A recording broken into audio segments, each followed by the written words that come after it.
Black label जो पीछे लाया है, क्या नाम है, पहले ही हम लोग भी तो लाए थे, तो 8 सिंगल दे देगा फिर सिंगल। ये ज्यादा अच्छे। अलग ब्रांड है यार। तो पूछ ही तो रही हूँ मैं। ये चीज अलग, वो अलग है। तो ऐसे तो आपने अभी एक ड्यूटी फ्रूट चेतन से मंगवाई थी। ठीक है, मैं ये उसको दे देना, वो अलग चीज है, वो ब्लैक लेबल है, ये शिवाजी का। अभी आपने मेरे को अंदर से कहा ब्लैक लेबल ही देने के लिए कहा है ना। हाँ तो फिर तो जो चेतन लाया था वही आगे आगे पड़ी हुई तो वही दे देंगे ना। ये अब मुझे तो नहीं पता बलबीर कौन सी लाया था या क्या है।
राधे राधे।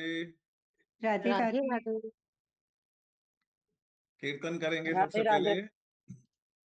राधे राधे हो, राधे राधे, राधे राधे हो, राधे राधे, राधे राधे राधे राधे राधे ओ राधे राधे राधे राधे राधे राधे। गोविंद राधे गोपाल राधे, गोविंद गोविंद राधे राधे गोपाल गोपाल राधे। राधे गोविंद राधे गोपाल राधे, गोविंद गोविंद राधे राधे गोपाल गोपाल राधे राधे।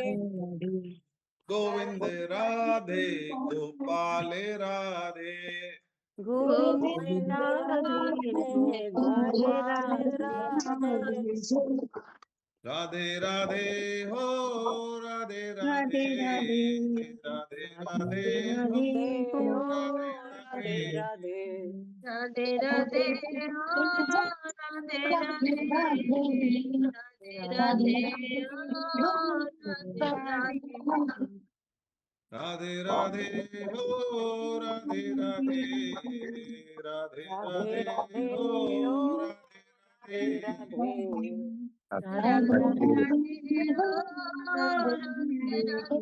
राधे राधे राधे राधे राधे हो। राधे राधे। राधे राधे राधे राधे राधे। राधे राधे। राधे राधे। प्रार्थना करेंगे। नहीं है मेरा यह संसार, ना है ये मेरे लिए, नहीं है मेरा यह संसार, ना है ये मेरे लिए। सभी हैं कृष्ण के तभी तो प्यारे हैं वे सदा, सभी सभी तो तो कृष्ण कृष्ण के के हैं तभी तो प्यारे प्यारे हैं वे सदा। वे सदा। मेरे तो है कृष्ण केवल दूसरा न कोई, मेरे मेरे तो तो है है कृष्ण कृष्ण केवल केवल दूसरा दूसरा न कोई। कोई। जैसा भी हूँ उन्हीं का हूँ, शरण में हूँ उनकी सदा, जैसा जैसा भी भी हूँ उन्हीं का हूँ, उन्हीं में शरण में हूँ उनकी सदा। सदा। सुख दुख नहीं है जग में सिर्फ है परिस्थितियां, सुख सुख दुख दुख नहीं नहीं है जग में, है सिर्फ है परिस्थितियां। परिस्थितियां। है सभी प्रसाद प्रभु की, लो लगे कृष्ण से सदा। है सभी सभी प्रसाद प्रसाद प्रभु प्रभु लो की लौ लगे लगे कृष्ण से सदा। सदा। वसुदेव सुतं देवं कंस चाणूरमर्दनम्, वसुदेव सुतं देवं चारूणमर्दनम्। देवकी परमानन्दं कृष्णं वन्दे जगद्गुरु। देवकी परमानन्दं कृष्णं वन्दे जगद्गुरुम्। राधे राधे। राधे राधे।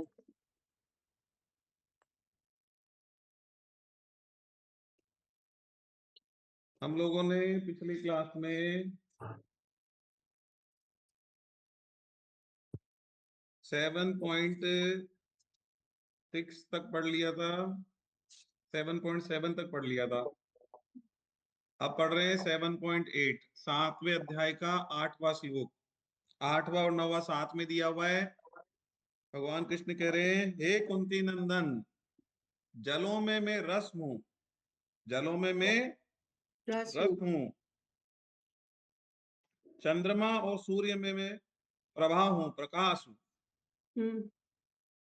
संपूर्ण वेदों में प्रणव ओमकार हूं, आकाश में शब्द हूं, मनुष्यों में पुरुषार्थ हूं, पृथ्वी में पवित्र गंध में हूं, अग्नि में तेज में हूं, तथा संपूर्ण प्राणियों में जीवन शक्ति में हूं, और तपस्वियों में तपस्या में हूं। तपस्या में।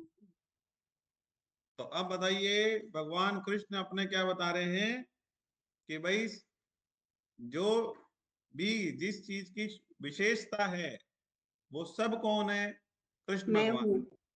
हूँ। जैसे जल में क्या होता है? जल में रस ही होता है। जैसे किसी को प्यास लग रही है तो वो जब जल पीता है तो उसके गले में क्या होता है? वो ठंड हो जाती है, मतलब उसको उसमें रस होता है जिससे उसका गला तर हो जाता है। तो जल में रस तत्व की मुख्यता होती है, रस इसका सार होता है।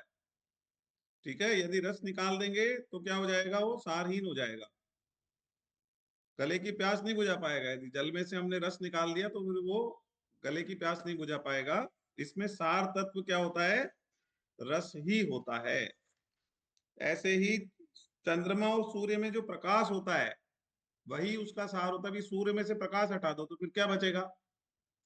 सूर्य में से आप प्रकाश हटा दोगे तो कुछ भी नहीं बचेगा ना।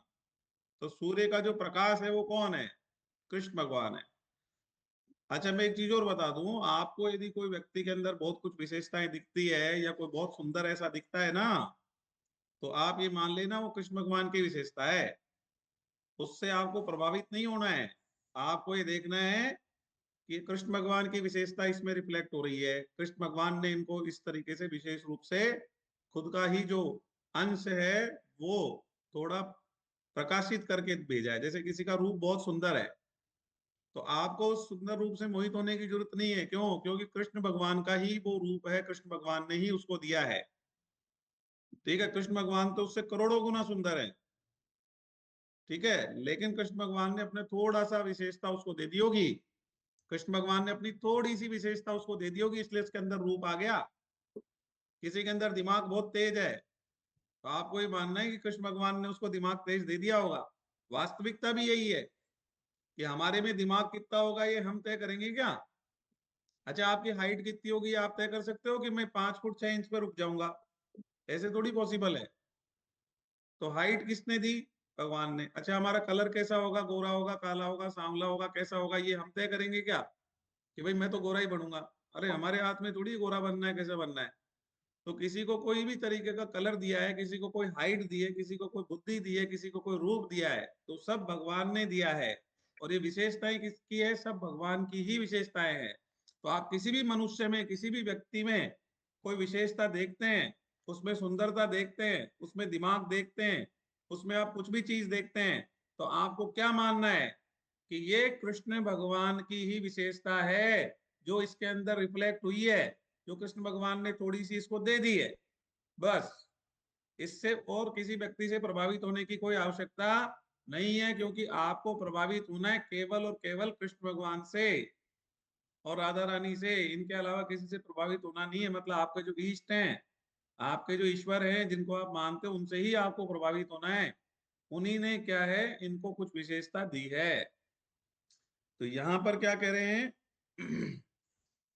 जलों में रस हूं, जलों में मैं रस हूं, चंद्रमा और सूर्य में मैं प्रकाश हूं, प्रभा हूं, संपूर्ण वेदों में प्रणव ओंकार हूं। भाई संपूर्ण वेदों की उत्पत्ति कहां से हुई है? ओंकार से हुई है। और जितने भी मंत्र होते हैं वो सब कहां से स्टार्ट होते हैं? ओम से स्टार्ट होते हैं, जो वैदिक मंत्र होते हैं। और ओम, ओम से ही ब्रह्मांड की उत्पत्ति हुई है। तो ओंकार से ही वेदों की उत्पत्ति हुई है। ठीक है, ओंकार को हटा दोगे ना तो वेद कुछ नहीं बचेगा वेद में। ठीक है, तो संपूर्ण वेदों में प्रणव ओंकार हूं मैं, आकाश में शब्द हूं मैं। आपको पता है आकाश की उत्पत्ति किससे हुई है? शब्द से हुई है। आकाश की उत्पत्ति शब्द से हुई है। भगवान ने अपने मुख से शब्द बोला और उससे आकाश उत्पन्न हुआ है। ठीक है, इसकी आगे डिटेलिंग आएगी जब हम तन्मात्राएं पढ़ेंगे। क्या पढ़ेंगे? तन्मात्राएं आएगी। तन्मात्रा में जब हम देखते हैं ना पांचों चीज, पृथ्वी, अग्नि, जल, वायु, आकाश, ये किसने बनाए? भगवान ने बनाए। तो कैसे बनाए इसकी आगे डिटेलिंग आएगी। ठीक है, कि भगवान ने जैसे आवाज करी तो उससे क्या हुआ? आकाश प्रकट हो गया। ठीक है, गंध है ना, गंध जो सुगंध होती है, तो भगवान के श्री अंगों में सुगंध है। भगवान के जो श्री अंग होते हैं ना उनमें सुगंध होती है। ठीक है, तो भगवान के जो श्री अंगों की गंध होती है ना, उस गंध से पृथ्वी की उत्पत्ति हुई है। गंध से पृथ्वी की उत्पत्ति हुई है। शब्द से आकाश की उत्पत्ति हुई है।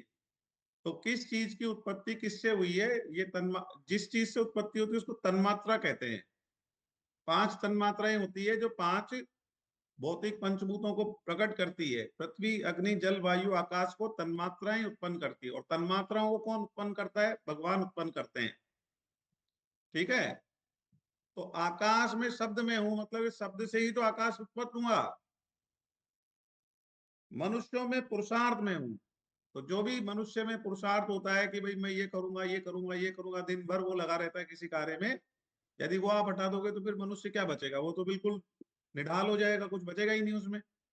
तो मनुष्य में पुरुषार्थ में हूं, पृथ्वी में पवित्र गंध में हूं। पृथ्वी की उत्पत्ति गंध से हुई है। पृथ्वी की उत्पत्ति भगवान की गंध से हुई है।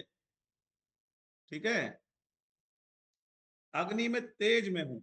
भगवान का जो तेज है, भगवान का जो रूप है ना, रूप, वो बहुत उसमें भगवान का जो, अच्छा आप बताओ, भगवान को कोई देख सकता है क्या अपनी खुली आंखों से? नहीं। नहीं देख सकता। कैसे? और एक करोड़ों सूर्य का जितना प्रकाश होता है उतना भगवान का प्रकाश होता है। यदि भगवान के दर्शन करने होते भगवान पहले दिव्य दृष्टि देते हैं। जैसे अर्जुन को भी जब विराट रूप दिखाएंगे ना भगवान, तो भगवत गीता में आएगा भी, विराट रूप वाला जब चैप्टर आएगा, भगवान अपना विराट रूप दिखाएंगे तो पहले अर्जुन को दिव्य दृष्टि देंगे, दिव्य नेत्र देंगे। तो दिव्य नेत्र से ही आप भगवान का दर्शन कर सकते हो, क्योंकि उनके तेज को कोई सहन ही नहीं कर सकता। तो भगवान का जो रूप है, उसका जो तेज है, उससे ही अग्नि की उत्पत्ति हुई है, उसी से ही प्रकाश की उत्पत्ति हुई है। भगवान का जो रूप है ना, उससे उत्पत्ति हुई है। तो यहाँ पे भगवान कह रहे हैं अग्नि में तेज में हूं।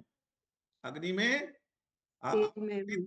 आती है ना, आपको अग्नि का तेज सहन नहीं होता ना, तो भगवान का तो आप दर्शन कर ही नहीं सकते। दिव्य दृष्टि होती तभी कर सकते हो। इतना तो उनका तेज होता, इतना प्रकाश होता है और इतना ताप होता है कि आप सहन ही नहीं कर। तो वो तो भगवान दूध विशेष रूप से, लेके नहीं गया, वो खिड़की में रख। म्यूट कर लीजिए, मैं कर देता हूँ। Sorry sorry sorry.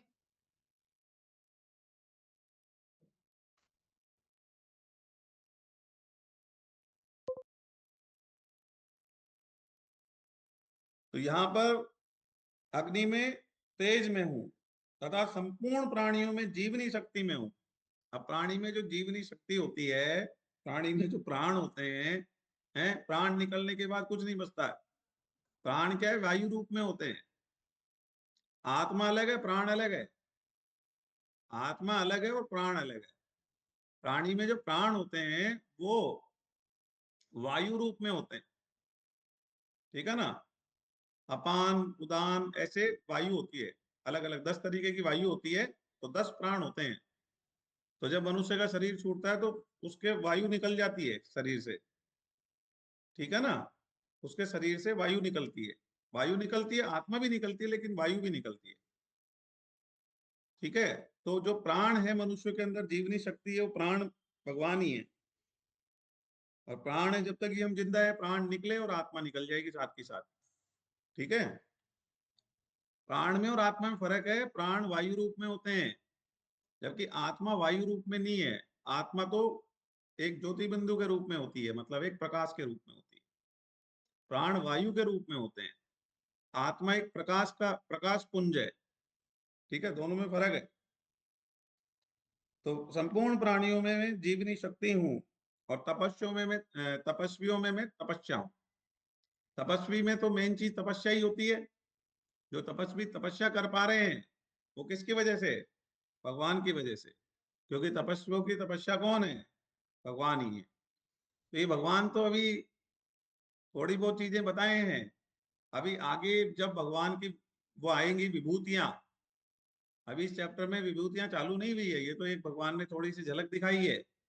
आगे जब विभूति योग अध्याय पढ़ेंगे ना हम, तो भगवान की विभूतियां आएंगी ना, तब भगवान बोलेंगे मैं सूर्य भी मैं हूँ, चंद्रमा भी मैं हूँ, ये भी मैं हूँ, मन भी मैं हूँ। मतलब वास्तव में देखा जाए ना तो भगवान ही है, भगवान के अलावा कुछ नहीं है। जो ये शरीर है वो भी भगवान से ही उत्पन्न हुआ है और वही है, और जो इसके अंदर आत्मा है वो भी वही है।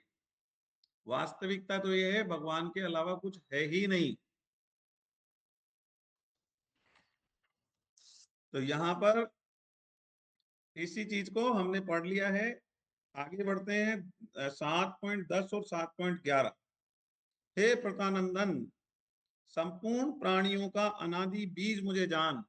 अब देखो इतनी सारी योनियां हैं। अब ये चीज तो अपने शास्त्रों में पहले से ही लिखी है कि संपूर्ण प्राणियों का अनादि बीज में हो। अभी जो थ्योरी है ना डार्विन, डार्विन की थ्योरी पढ़ी होगी ना कि आदमी पहले बंदर था, बंदर से वो आदमी बन गया।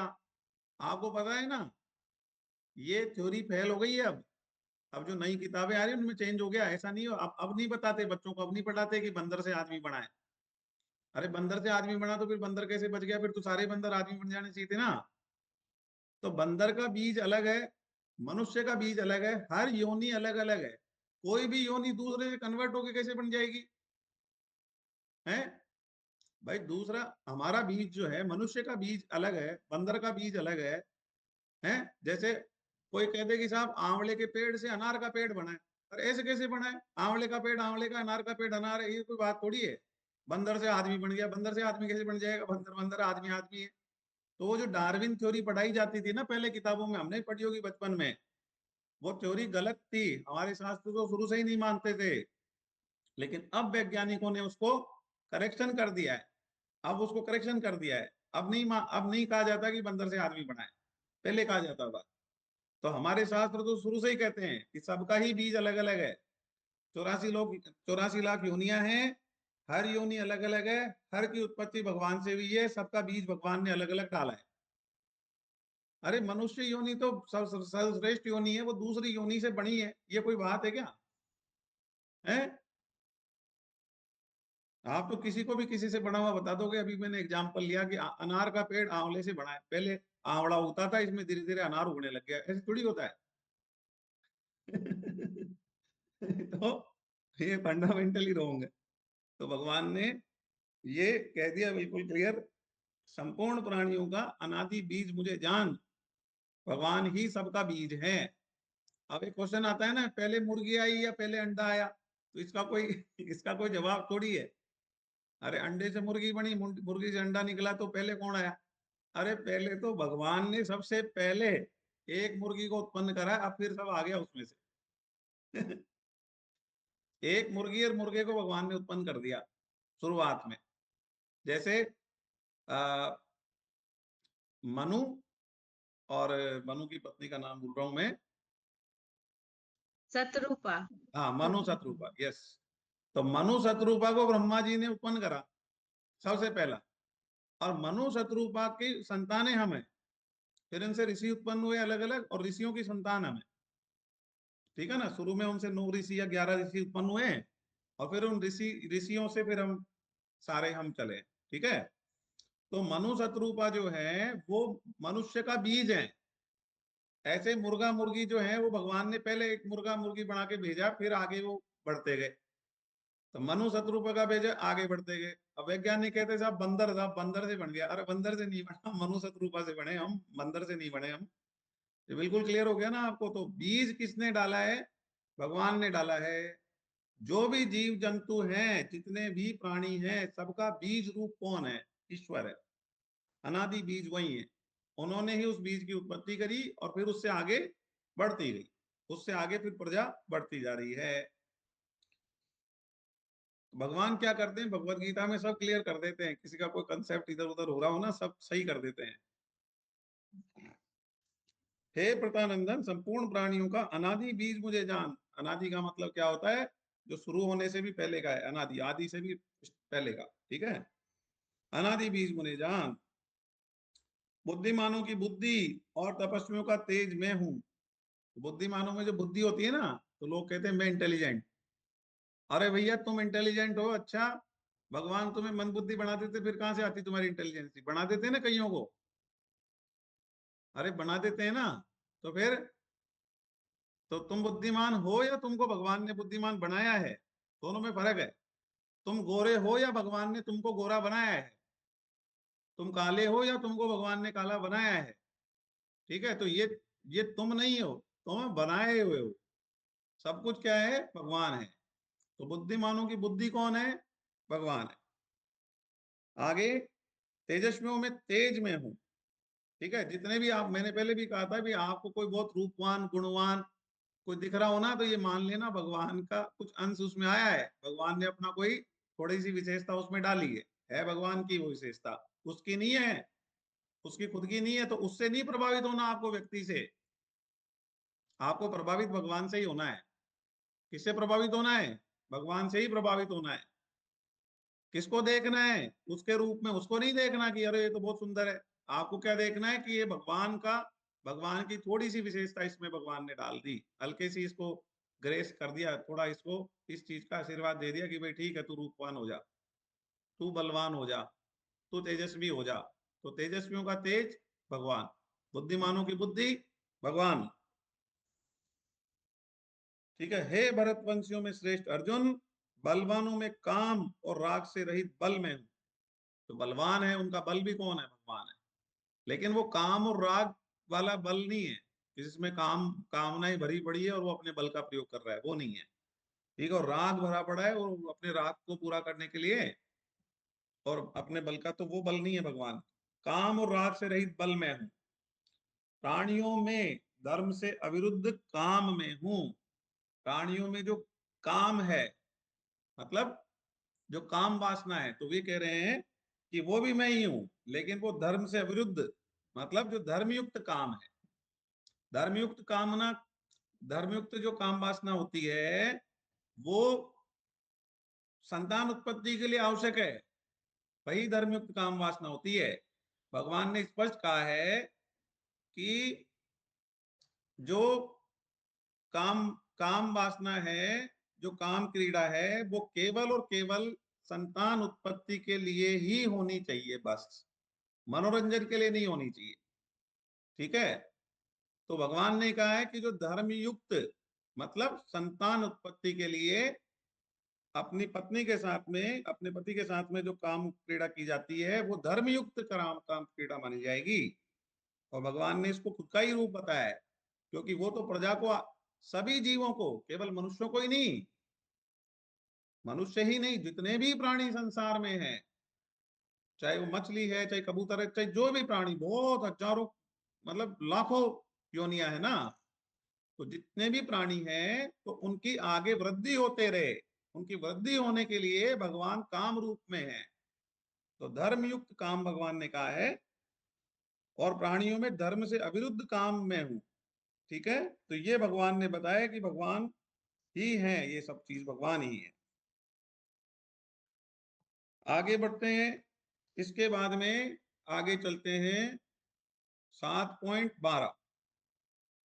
अब भगवान कह रहे हैं, और तो क्या कहूं, जितने भी सात्विक भाव हैं और जितने भी राजस तथा तामस भाव हैं, वे सब मुझसे ही होते हैं। अब बताओ, भगवान ने कह दिया सात्विक भाव, साथ में क्या बोल दिया, राजसिक और तामसिक भाव, ये भी किससे हैं, मुझसे ही होते हैं, ऐसा उनको समझो। तो वास्तविकता तो क्या है, सात्विक राजसिक तामसिक सब कुछ है तो ईश्वर ही, होते ईश्वर से ही है। लेकिन तामसिक के लिए मना करा जाता है, तामसिक के लिए क्या किया जाता है, मना किया जाता है, क्योंकि वो आपका पतन करा देंगे। अब कोई बोले साहब अच्छा सब में ईश्वर ही है, तो शराब में भी ईश्वर ही है, तो बढ़िया है, फिर तो मैं ईश्वर का पान कर लेता हूँ, बढ़िया है। तो ठीक है, फिर क्या होगा, वो तुम्हारी किडनी फेल हो जाएगी या तुम्हारा जो है वो लीवर फेल हो जाएगा थोड़े दिन में, तो फिर और तुम्हारा जो परिवार बिखर जाएगा, तो फिर ठीक है, वो भी भगवान का ही है सब सिस्टम। तो एक्चुअली में क्या है, आप तामसिक चीज जो है वो है तो भगवान की ही बनाई हुई, क्योंकि भगवान ही बनाएंगे, बनाएगा कौन, बनाने वाला कौन है? भगवान के अलावा कोई चीज बना सकता है क्या? मनुष्य की क्षमता है क्या कुछ बनाने की? बनाई हुई तो सब भगवान की ही है, लेकिन उसके लिए मना करा जाता है। क्यों? क्योंकि वो व्यक्ति का पतन करा देती है, उसको अधोगति में ले जाती है, उसको नरकों में ले जाती है, उसको सजाएं खानी पड़ती है ना, उसका पतन होता है, वो गिर जाता है अपनी स्थिति से, इसलिए मना करा जाता है। तो यहाँ पर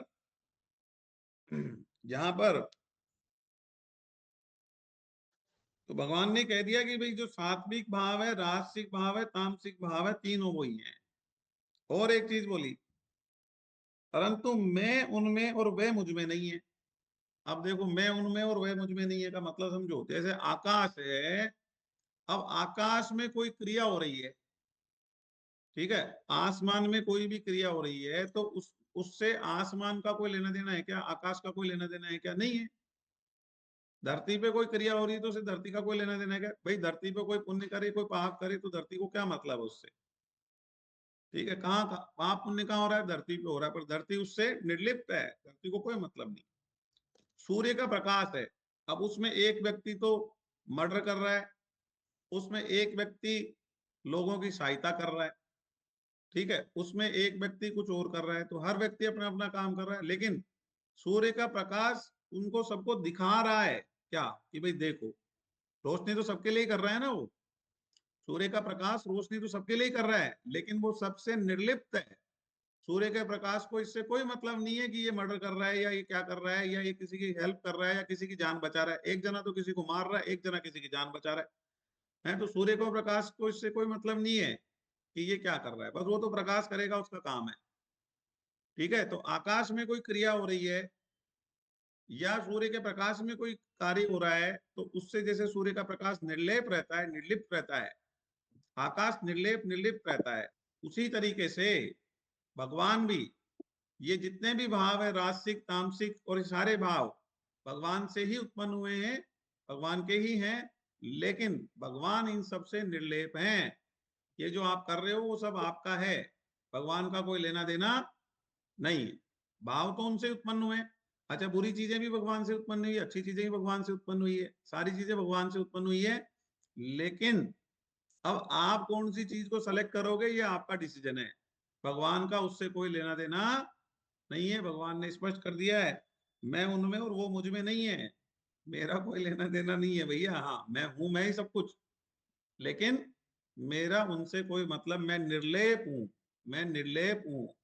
ठीक है, जैसे सूर्य के प्रकाश में जो भी क्रियाएं हो रही है, एक व्यक्ति किसी को मार रहा है, एक व्यक्ति किसी को बचा रहा है, उससे सूर्य बिल्कुल निर्लेप है, सूर्य का प्रकाश भी बिल्कुल निर्लेप है। ऐसे ही ईश्वर भी इन सब भावों से निर्लेप है। बनाए हुए सब ईश्वर के ही हैं और सब ईश्वर से उत्पन्न हुए हैं और सब ईश्वर के ही हैं, लेकिन ईश्वर इससे निर्लेप है, ईश्वर उसमें नहीं है और आप उस ईश्वर में नहीं हो। ठीक है, ये नहीं। आगे बढ़ते हैं।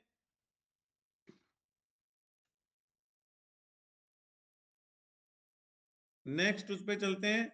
अच्छा, पहले 1 मिनट बात कर लेते हैं कि भाई आप लोगों का अपना एक नाम साधना ग्रुप बनाया था, उसमें आप साधना कर रहे हैं, बहुत सारे साधकों ने उसमें डालना शुरू कर दिया है।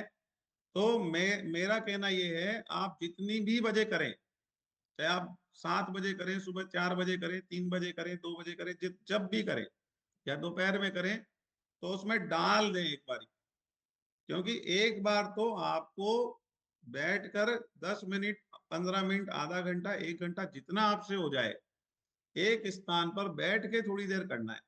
आप दिन भर नाम जप करो वो एक अलग बात है, लेकिन थोड़ी देर तो आपको बैठ के करना चाहिए, उसका अलग लाभ मिलता है, उससे भगवान से जुड़ाव अलग तरीके का बनता है। ठीक है, आप जैसे एक वैसे मान लो कि आप चलते फिरते जब ये करते हैं ना भगवान का नाम, तो आपकी वो स्थिति नहीं बनती कभी भी। जैसे आप ब्रह्म मुहूर्त में यदि 10 मिनट 15 मिनट भी करेंगे ना, तो वो जो स्थिति बनेगी वो अलग स्थिति होगी, जो अनुभव होंगे वो अलग अनुभव होंगे।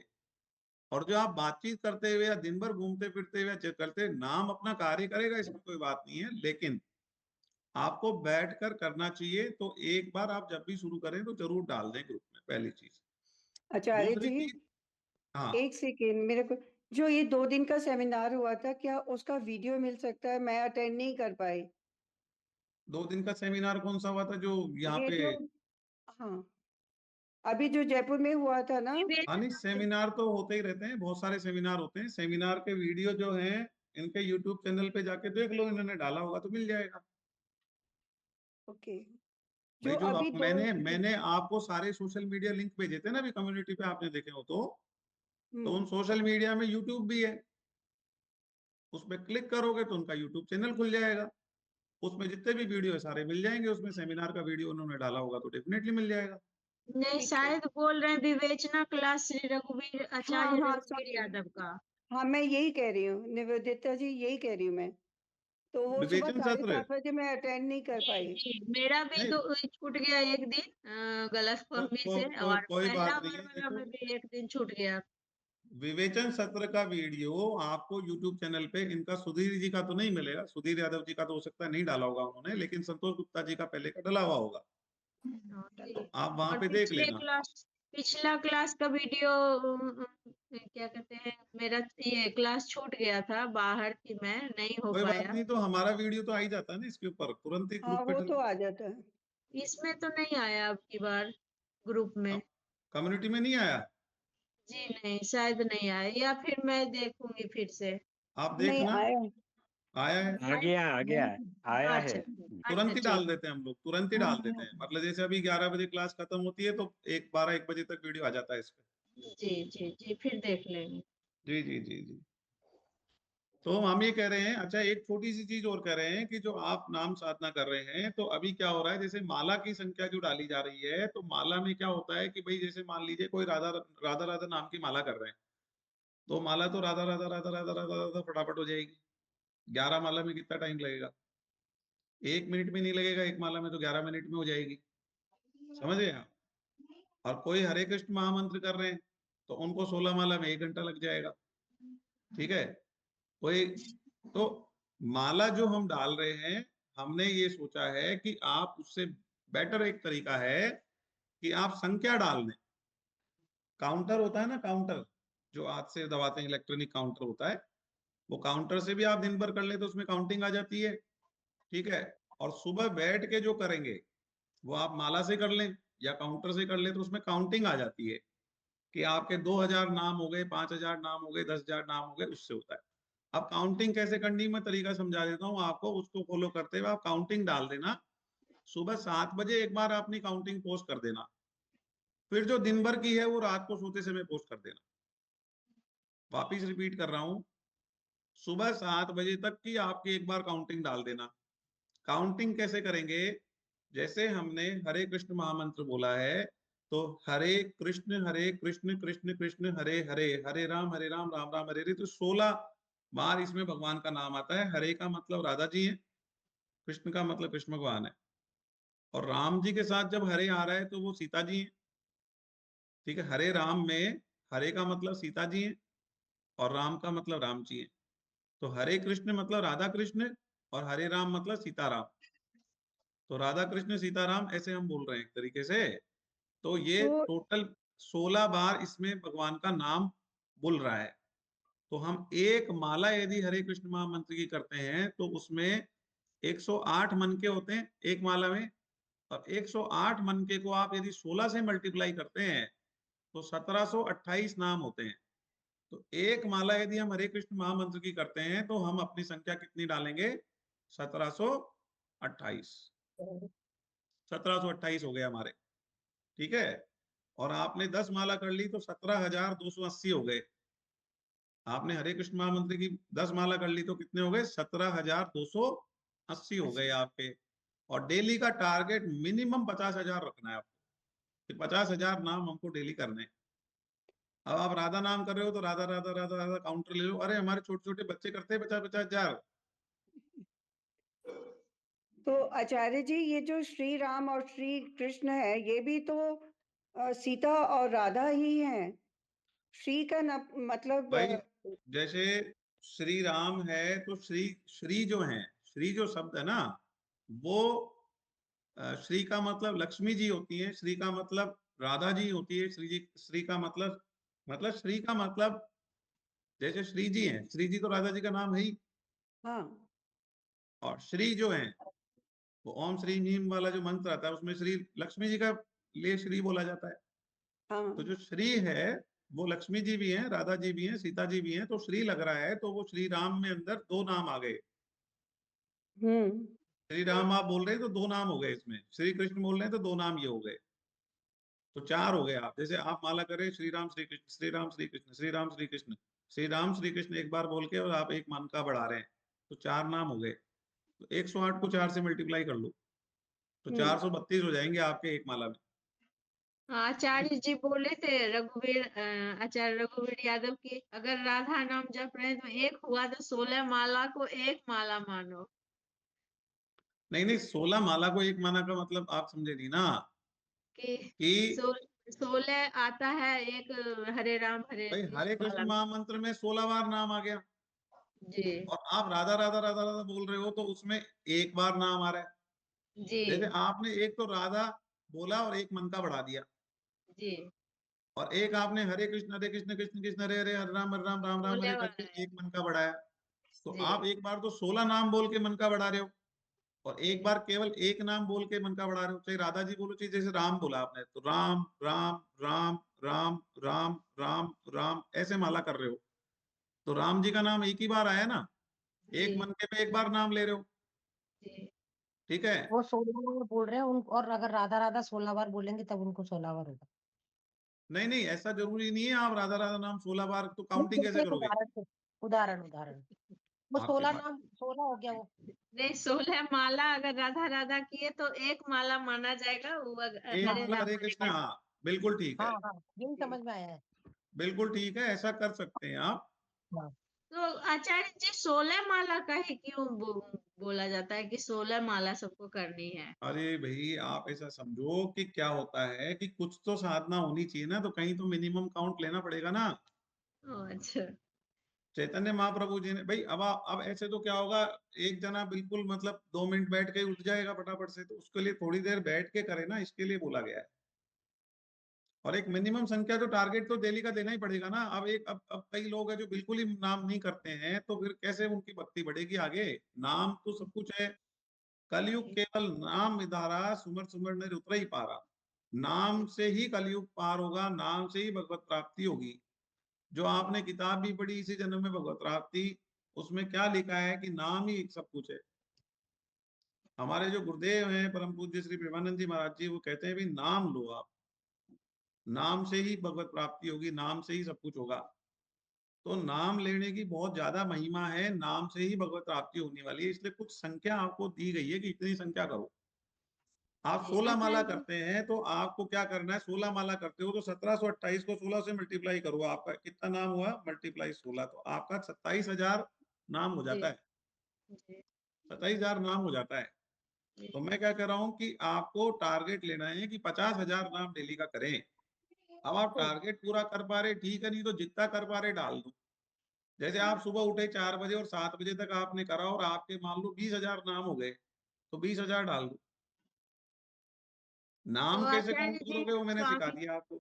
स्वामी प्रेमानंद महाराज जी बोलते हैं कि साधना को गुप्त रखना चाहिए, जो बताना नहीं हाँ चाहिए, हाँ आपकी बात छुपाना बिल्कुल चाहिए। ठीक है, आपका कहना बिल्कुल ठीक है, साधना को गुप्त रखना चाहिए, बताना नहीं चाहिए, लेकिन साधना को बढ़ाने के लिए ये ग्रुप बनाया गया है जी ताकि एक दूसरे से प्रेरणा मिले। जी और ये हमारी क्लास चल रही जब तक ये है, बाकी इस ग्रुप को बंद कर देंगे हम, ठीक है। लेकिन जी जैसे आप ग्रुप में देखते हैं कि 3 बजे उठ के कोई साधना कर रहे हैं, 3:30 बजे उठ के कोई साधना कर रहे हैं, 4 बजे कई लोग साधना सुहाग कर रहे होता हैं, है, तो उससे आपको प्रेरणा मिलती है। प्रेरणा मिलती है, उत्साह होता है। क्या प्रेरणा जी मिलती है ना? क्या प्रेरणा जी जी, मिलती है आपको? हम भी करें। हम भी करें और सब आचार्य लोगों जी को तो, जैसे बाकी लोगों को आचार्य तो जी भगवत प्राप्ति हो जाएगी और हम रह जाएंगे। वो हाँ हमें जैसे 4 बजे उठ के मान साधना कर, अच्छा सुनो, दूसरे का आपको पता चलता है अरे हमारी क्लास में था देखो 50,000 कर रहा है, तो आपको क्या प्रेरणा नहीं मिलेगी? मिलती जी है, हमें भी, हम भी करें। और ग्रुप मिलती है चालू होने के बाद लोगों को प्रेरणा नहीं मिली है क्या? मिली है मिली मिली है मिली है। मिली है। तो इस ग्रुप का उद्देश्य किसी की भक्ति को उजागर करना नहीं है। और छुपाने के लिए क्यों कहा जाता है?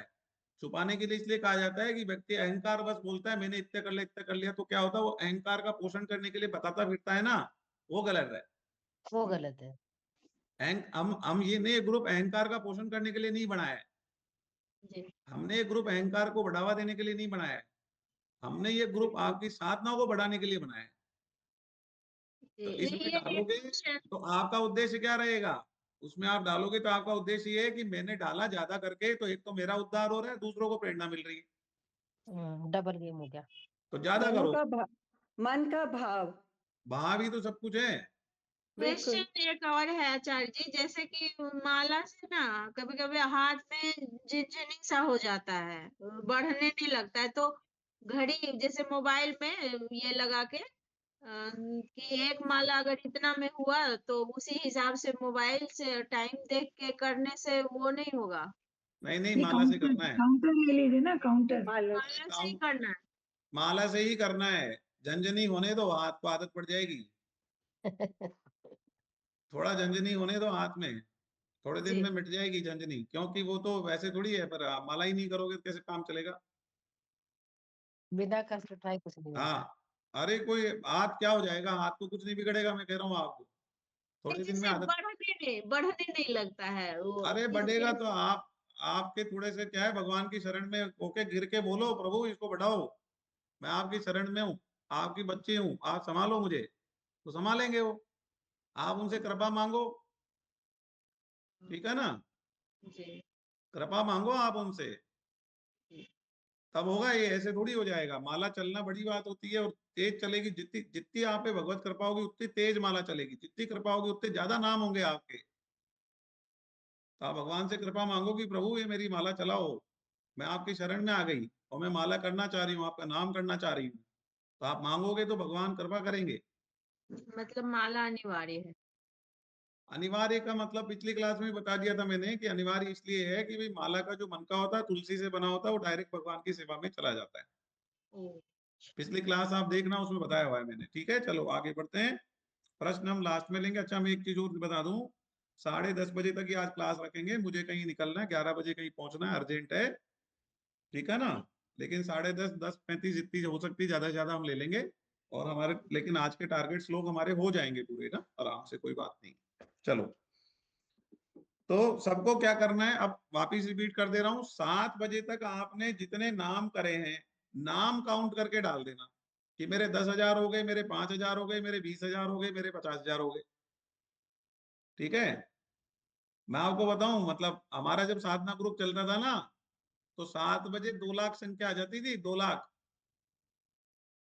आप बोलोगे सर ऐसे कैसे आती थी? 2 बजे नाम डलता, 5 घंटे लोग बैठ के करते थे ना, 2 लाख संख्या आ जाती थी कई लोगों की। तो मैं आपको बड़ा टारगेट नहीं दे रहा हूँ, 50,000 दे रहा हूँ। उसमें भी 7 बजे तक, जैसे आपने 15,000, 20,000, 25,000 कर लिए 7 बजे तक, और दिन भर में 25,000 कर लिए काउंटर से, तो 50,000 का दिन का टारगेट रखो। देखो, भगवत प्राप्ति करनी है, एक एक दिन निकल रहा है, हमारी आयु का एक एक दिन कम हो रहा है, भगवत प्राप्ति करनी है। पता नहीं है, हमारा लाइन में हम लगे हुए हैं, सब ऊपर जाने के लिए लाइन लग रही है ना, उसमें लगे हुए हैं। तो हमारा नंबर हो सकता है 100 दिन बाद आ जाए, हो सकता है 200 दिन बाद आ जाए, हो सकता है हमारा 500 दिन बाद आ जाए, हो सकता है 1000 दिन बाद आ जाए। कोई बहुत ज्यादा टाइम ऐसे भी नहीं है कि आपके पास कोई बहुत ज्यादा टाइम बचा है। मनुष्य शरीर है ना, उसका कोई भरोसा नहीं है कल का। तो हमारा नंबर किसी भी दिन आ सकता है, इसलिए साधना बढ़ा लो। और हमारी उम्र के कई लोग जा चुके हैं, और हमारे से कम उम्र के भी जा चुके हैं। तो आप किसी गलत में भी मत रहना कि मेरी बहुत उम्र बची है। वो भी यही सोचते थे मेरी बहुत उम्र बची है। हमारे से छोटे भी कई जा चुके हैं, और हमारे हम उम्र भी बहुत सारे जा चुके हैं ऊपर। तो आप कोई गलत में भी मत मान लेना कि मेरे तो भी 10 साल और जीऊंगी, 15 साल और जीऊंगी, 20 साल और जीऊंगी। आप तय करोगे क्या? तय तो ऊपर से हो रखा है, कब जाओगे आप, अब पता है नहीं, कल का पता नहीं है। लेकिन जब आपसे छोटे बहुत सारे लोग जा चुके हैं, और आपके बराबर के बहुत सारे लोग जा चुके हैं, तो आप कोई गलत में भी मत पालो कि मेरी उम्र बची हुई है। इसलिए भगवत प्राप्ति के लिए आपको लगना है, और डेली का टारगेट लेके चलो कि भाई मैं 50,000 बता रहा हूँ, तो आपको जो लगे उचित उतना टारगेट आप मन में बिठान लो कि भाई मेरे को तो 25,000 करने, 70,000 करने के, 1 लाख करने, जो आपको लगे। मेरे हिसाब से 50,000 तो करो। अरे साधना तो 2-2 लाख की होती है। चैतन्य महाप्रभु जी तो कहते थे जो 1 लाख नाम नहीं करेगा मैं उसके घर पे पानी भी नहीं पीऊंगा, उसके घर नहीं जाऊंगा, जो 1 लाख नाम डेली नहीं करेगा। ठीक है, तो उनके सारे भक्त जितने भी थे, उनके सारे जितने भी शिष्य थे, सब 1 लाख नाम जप करते थे। समझ गए आप? तो 1 लाख नाम जप, वैसे चैतन्य महाप्रभु जी ने तो मिनिमम 1 लाख बताया हुआ है। चैतन्य महाप्रभु जी ने तो मिनिमम 1 लाख बताया हुआ है। हम तो अभी साधना की शुरुआत कर रहे हैं। अभी एलकेजी के, यूकेजी के बच्चे हैं ना, उनको ज्यादा होमवर्क नहीं दे सकते ना, इसलिए उनको थोड़ा कम होमवर्क दिया जा रहा है। तो 50,000 नहीं, 25,000 तो करो। अभी जब आप जैसे अब आप ग्रेजुएट हो जाओगे, जब आप और इस साधना में बढ़ोगे ना, तब 1 लाख का टारगेट आता है। कम से कम मिनिमम टारगेट 1 लाख होता है। ठीक है, तो हमारे हिसाब से 50,000 आपको अभी इस शुरुआती दौर की साधना में आपको करना चाहिए, है ना। फिर आपसे जितना उतना करो, ग्रुप पे डालो। वापिस रिपीट कर रहा हूँ, एक बार आप सुबह 7 बजे डाल दो कि भाई मेरा सुबह 7 बजे तक कितना हो गया है, 20,000 नाम हो गए। हमारे तो क्या ग्रुप पे आ जाता था 7 बजे 2 लाख। तो जो कम कर रहे होते थे तो सुन्न हो जाते थे, 2 लाख आ गए, हम क्या करें, तो वो बढ़ा देते। जैसे कोई 20,000 ही कर रहा था उसको शर्म आ जाती। ऐसे तो क्या अकेला अकेला 20,000 करके बड़ा खुश होता था, ओ मैंने 20,000 कर लिए, है ना। और जब ग्रुप पे देखता था कि एक जने ने 2 लाख मार दिए सुबह सुबह, तब उसको लगता था अरे भैया मेरे काम में तो भैया बहुत पीछे रह गया। फिर वो दौड़ लगाता था। अगले दिन उसके 40-50,000 आते थे। बढ़ते बढ़ते जब हमारा साधना ग्रुप 1 महीने 2 महीने हो जाता था ना, तो 2-3 महीने में हमारे साधना ग्रुप में ज्यादातर लोगों के 1.5 लाख, 2-2 लाख, 1-1 लाख आने लग जाते थे। मेजोरिटी 1 लाख क्रॉस कर जाती थी। तो ऐसी साधना होती है, प्रेरणा होती है। अरे कि मैं 10,000 करके ही बड़ा खुश हो रहा हूँ कि मैंने सुबह से 10,000 कर लिए। तो वहां जब फिर दूसरों को देखते हैं ना, 2-2 लाख वालों को, तब फ्यूज उड़ जाता है हमारा कि हम तो कुछ भी नहीं कर रहे। ये 2 लाख कर लिए, हमारे 10,000 ही हो रहे, 5,000 ही, हम बड़े खुश हो रहे थे कि हमने 10,000 नाम कर लिए। ऐसे होता है। ठीक है, तो हम माला का इसलिए नहीं रख रहे हैं कि सब सब लोग हरे कृष्ण महामंत्र नहीं कर रहे हैं, इसलिए हम माला का नहीं रख रहे हैं, हम संख्या का रख रहे हैं।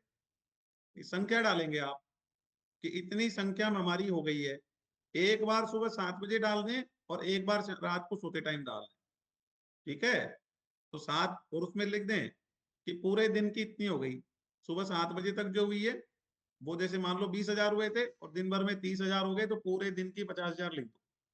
तो दिन भर तो माला से नहीं होता है, अरे वो तो काउंटर मन से में करो ना देवी जी, काउंटर से करो। आपको भगवत काम करते करते मन से होते रहता है। जो काउंटिंग नहीं होगा ना, हम उसको नहीं गिनेंगे। जो काउंटिंग होगा ना काउंटर से या माला से, उसको ही गिनना है आपको। उसको तो और गिनना ही नहीं है। जो जिन पे काउंटर नहीं है, काउंटर 30 रुपए का आता है, अमेजोन पे जाके डाल दो, 20 रुपए आने के लेंगे, 50 रुपए में काउंटर आ जाएगा घर पे, 24 घंटे में आ जाता है। ब्लिंकिट है ना आजकल, तो ब्लिंकिट तो वो तो 10 मिनट में दे जाता है। ब्लिंकिट 10 मिनट में दे जाएगा। गीता का रजिस्ट्रेशन दोबारा हो रहा है पर। अरे देवी जी क्लास के बाद में पूछना। ठीक है, चलिए क्लास आगे बढ़ाते हैं। तो यहाँ पर हम बात कर रहे हैं, हाँ, सारे भाव भगवान ने कहे मुझसे ही है। अब 7.13 और 14, 7.13 और 14 हम चलते हैं। किंतु इन तीनों गुण रूप भावों से मोहित यह संपूर्ण जगत, प्राणी मात्र, इन गुणों से अतीत और अविनाशी मुझे नहीं जानता। अब क्या है, लोग तीनों गुणों में लगे रहते हैं। कोई सात्विक काम कर रहा है, कोई राजसिक कर रहा है, कोई तामसिक कर रहा है। सात्विक काम कर रहा है मतलब कोई गाय को चारा खिला रहा है, कोई दान पुण्य कर रहा है, किसी की सेवा कर रहा है, किसी की मदद कर रहा है, वो भगवान को नहीं जान रहा। राजसिक वाला भी नहीं जान रहा। और जो तामसिक कर रहा है, जो जुआ, शराब, मांस, सट्टा और गलत कामों में लगा हुआ है, व्याभिचार वगैरह में लगा है, तो वो भगवान को बिल्कुल नहीं जानता। वो कहता है मैं कौन भगवान है, बस मैं तो अपना अच्छा कार्य कर रहा हूँ, मैं तो अच्छा कार्य कर रहा हूँ, मैं तो ये कर रहा हूँ, मेरे तो जो मर्जी आ रही है वो कर रहा हूँ। तो वो अपने आप काम करता रहता है। वो गुणों से मोहित हो जाता है। गुणों से मोहित होना क्या, वो अपने ही काम में मोहित रहता है कि देखो मैं तो बहुत भला काम कर रहा हूँ, मैं तो बहुत भला व्यक्ति हूँ। देखो मैं तो ये हूँ, मैं तो वो हूँ, मैं तो वो हूँ, मैं तो हूँ। वो मैं के अंदर ही घूमता रहता है, मेरे में ये गुण है, मेरे में ये चीज है, मैं ये कर रहा हूँ, वो कर रहा हूँ, वो कर रहा हूँ। वो अविनाशी भगवान को नहीं जानता है, ठीक है, क्योंकि वो गुणों से मोहित रहता है। क्योंकि मेरी एक गुणमयी देवी, ये देखो बहुत जोरदार श्लोक है, देवी है सा गुणमयी मम माया दुरत्या मामेव ये प्रबदन्ते माया में ताम तरंती थे, है ना। ये 7.14 स्पेशल श्लोक है। ये क्या कह रहे हैं कि जो मेरी एक गुणमयी देवी माया दुरत्य है, अब भगवान की माया है। ये माया किसने बनाई है? भगवान ने बनाई है। ये त्रिगुणात्मक माया है ना, 3 गुणों वाली माया है। ये बहुत दुस्तर माया है, बहुत दुरत्य माया है, बहुत भगवान की बनाई हुई है, तो बहुत जोरदार है ये, है। छोड़ने नहीं देती है, पकड़ के रखती है आदमी को। इससे पार पाना बड़ा कठिन है, लेकिन जो केवल मेरे ही शरण होते हैं वे इस माया को तर जाते हैं। देखो शरणागति है ना, शरणागति का महत्व आ गया यहाँ पे। एक और शरणागति का एक फायदा और है कि भाई आप शरण में नहीं हो ना, तो माया आपको छोड़ेगी नहीं, आपको बिल्कुल फंसा के रखेगी। मतलब जैसे आप जिस चीज में लग रहे हो ना, जैसे कोई शराब में लग रहा है तो उसे शराब नहीं छूटेगी, है ना।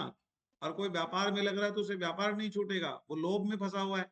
कोई किस में फंसा हुआ है, कोई परिवार में फंसा हुआ है, कोई मोह में फंसा हुआ है, कोई किस में फंसा हुआ है, बिल्कुल नहीं छोड़ने देगी। वो भयंकर है, वो दुरत्य है। वो माया से पार पाना बस की नहीं है हमारी, क्योंकि माया किसने बनाई है? भगवान ने बनाई है, तो भगवान की शक्ति है उसके अंदर। अब माया से पार कौन पा सकता है? जो भगवान की शरण में चला जाएगा तो वो माया को पार कर लेगा। जो भगवान की शरण में चला जाएगा ना, वो उसको माया छोड़ देगी। कैसे? अरे भाई अब इसको नहीं पकड़ सकते ज्यादा। कैसे?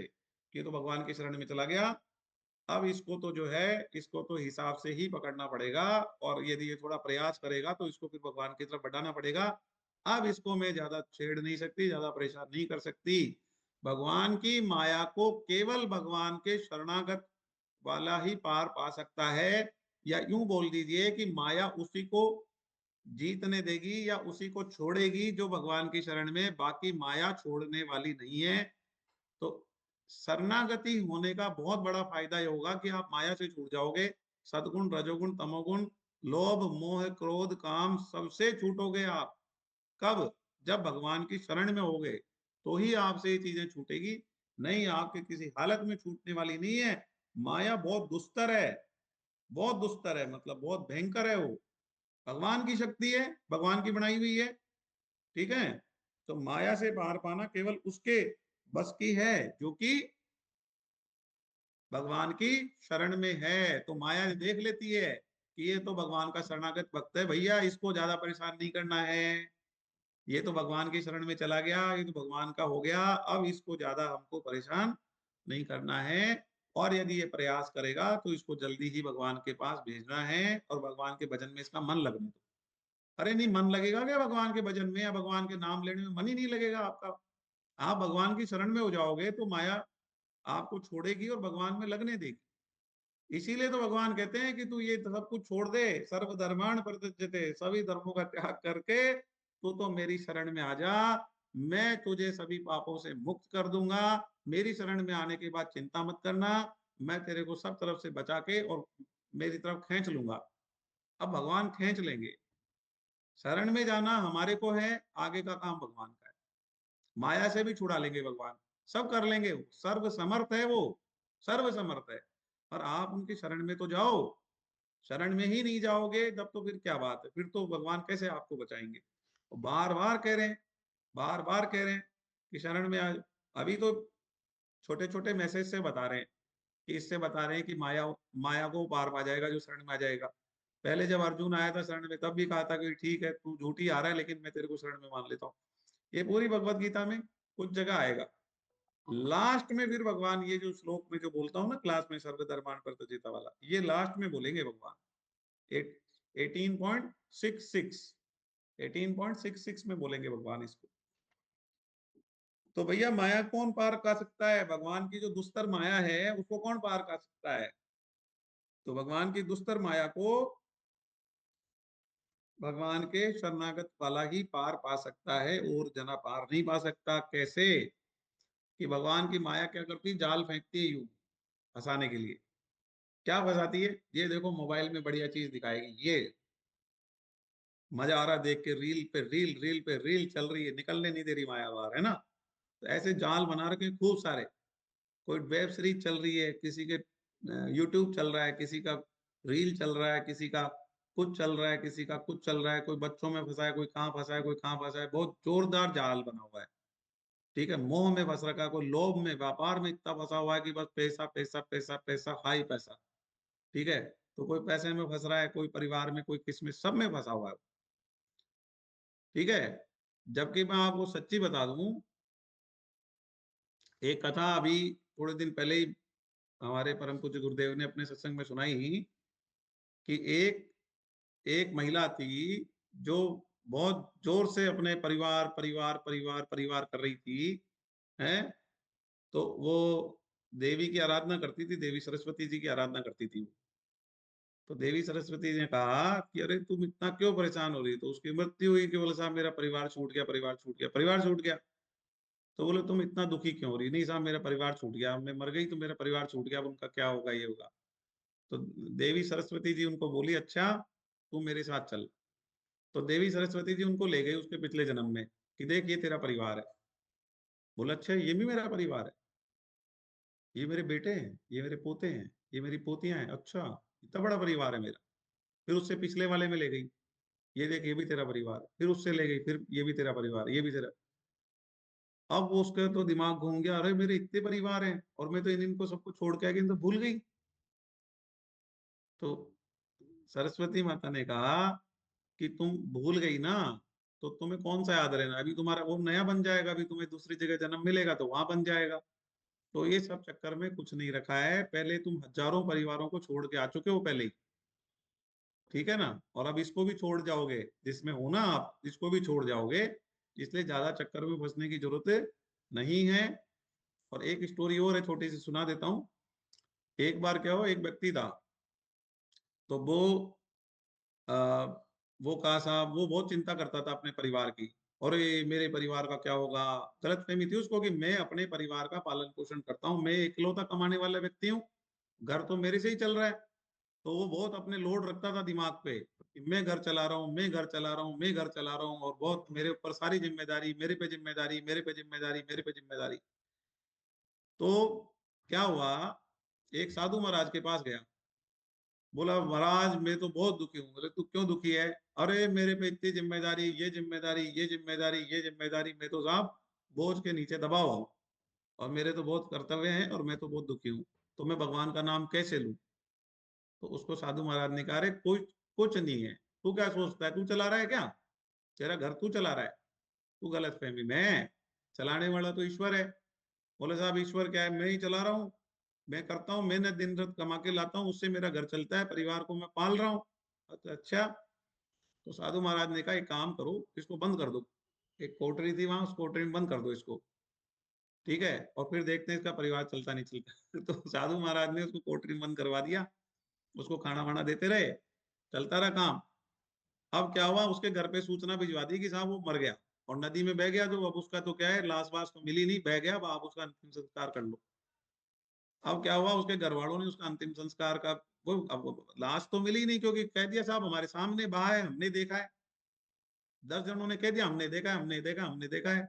साधु महाराज ने कह दिया कि वहां जाके इसे बोल देना, हम वहां खड़े थे 5 जने 10 जने, हमने देखा, हमारे सामने बहा है वो। तो मान लेंगे घर वाले।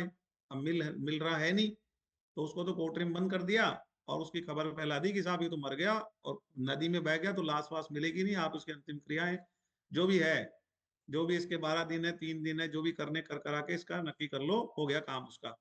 करके जो घर वालों को सूचना दे दी, घर वालों ने सारी जो उसके श्राद्ध क्रिया, अंतिम क्रिया, 12 दिन, 15 दिन, 3 दिन जो थे सब कर करा दिए, हो गया काम। अब उनको लगा कि साहब वो कमाने वाला है नहीं। तो अब उसकी पत्नी थी, 2 बेटे थे, एक बेटी थी, सारा परिवार था। तो उन्होंने सोचा यार अब तो कोई कमाने वाला नहीं है। तो क्या हुआ, वो बेटे ना पहले तो इधर उधर घूमते रहते थे, ज्यादा ध्यान नहीं देते थे, तो उनको लगा कि यार अब तो कमाना पड़ेगा।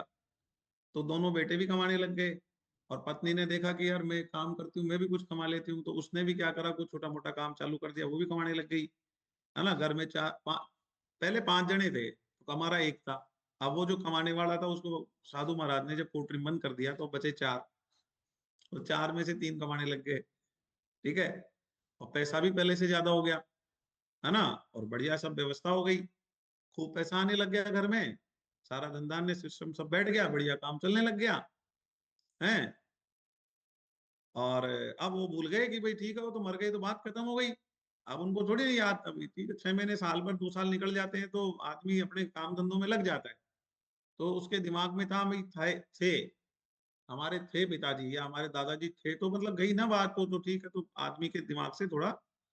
अब 6 महीने निकल गए। अब 6 महीने बाद साधु महाराज ने छोड़ा कि बोले यार तू कहता था ना तू घर चलाता है, एक काम कर ले तू जा, अब जा घर पे। उसको कोठरी से खोल दिया।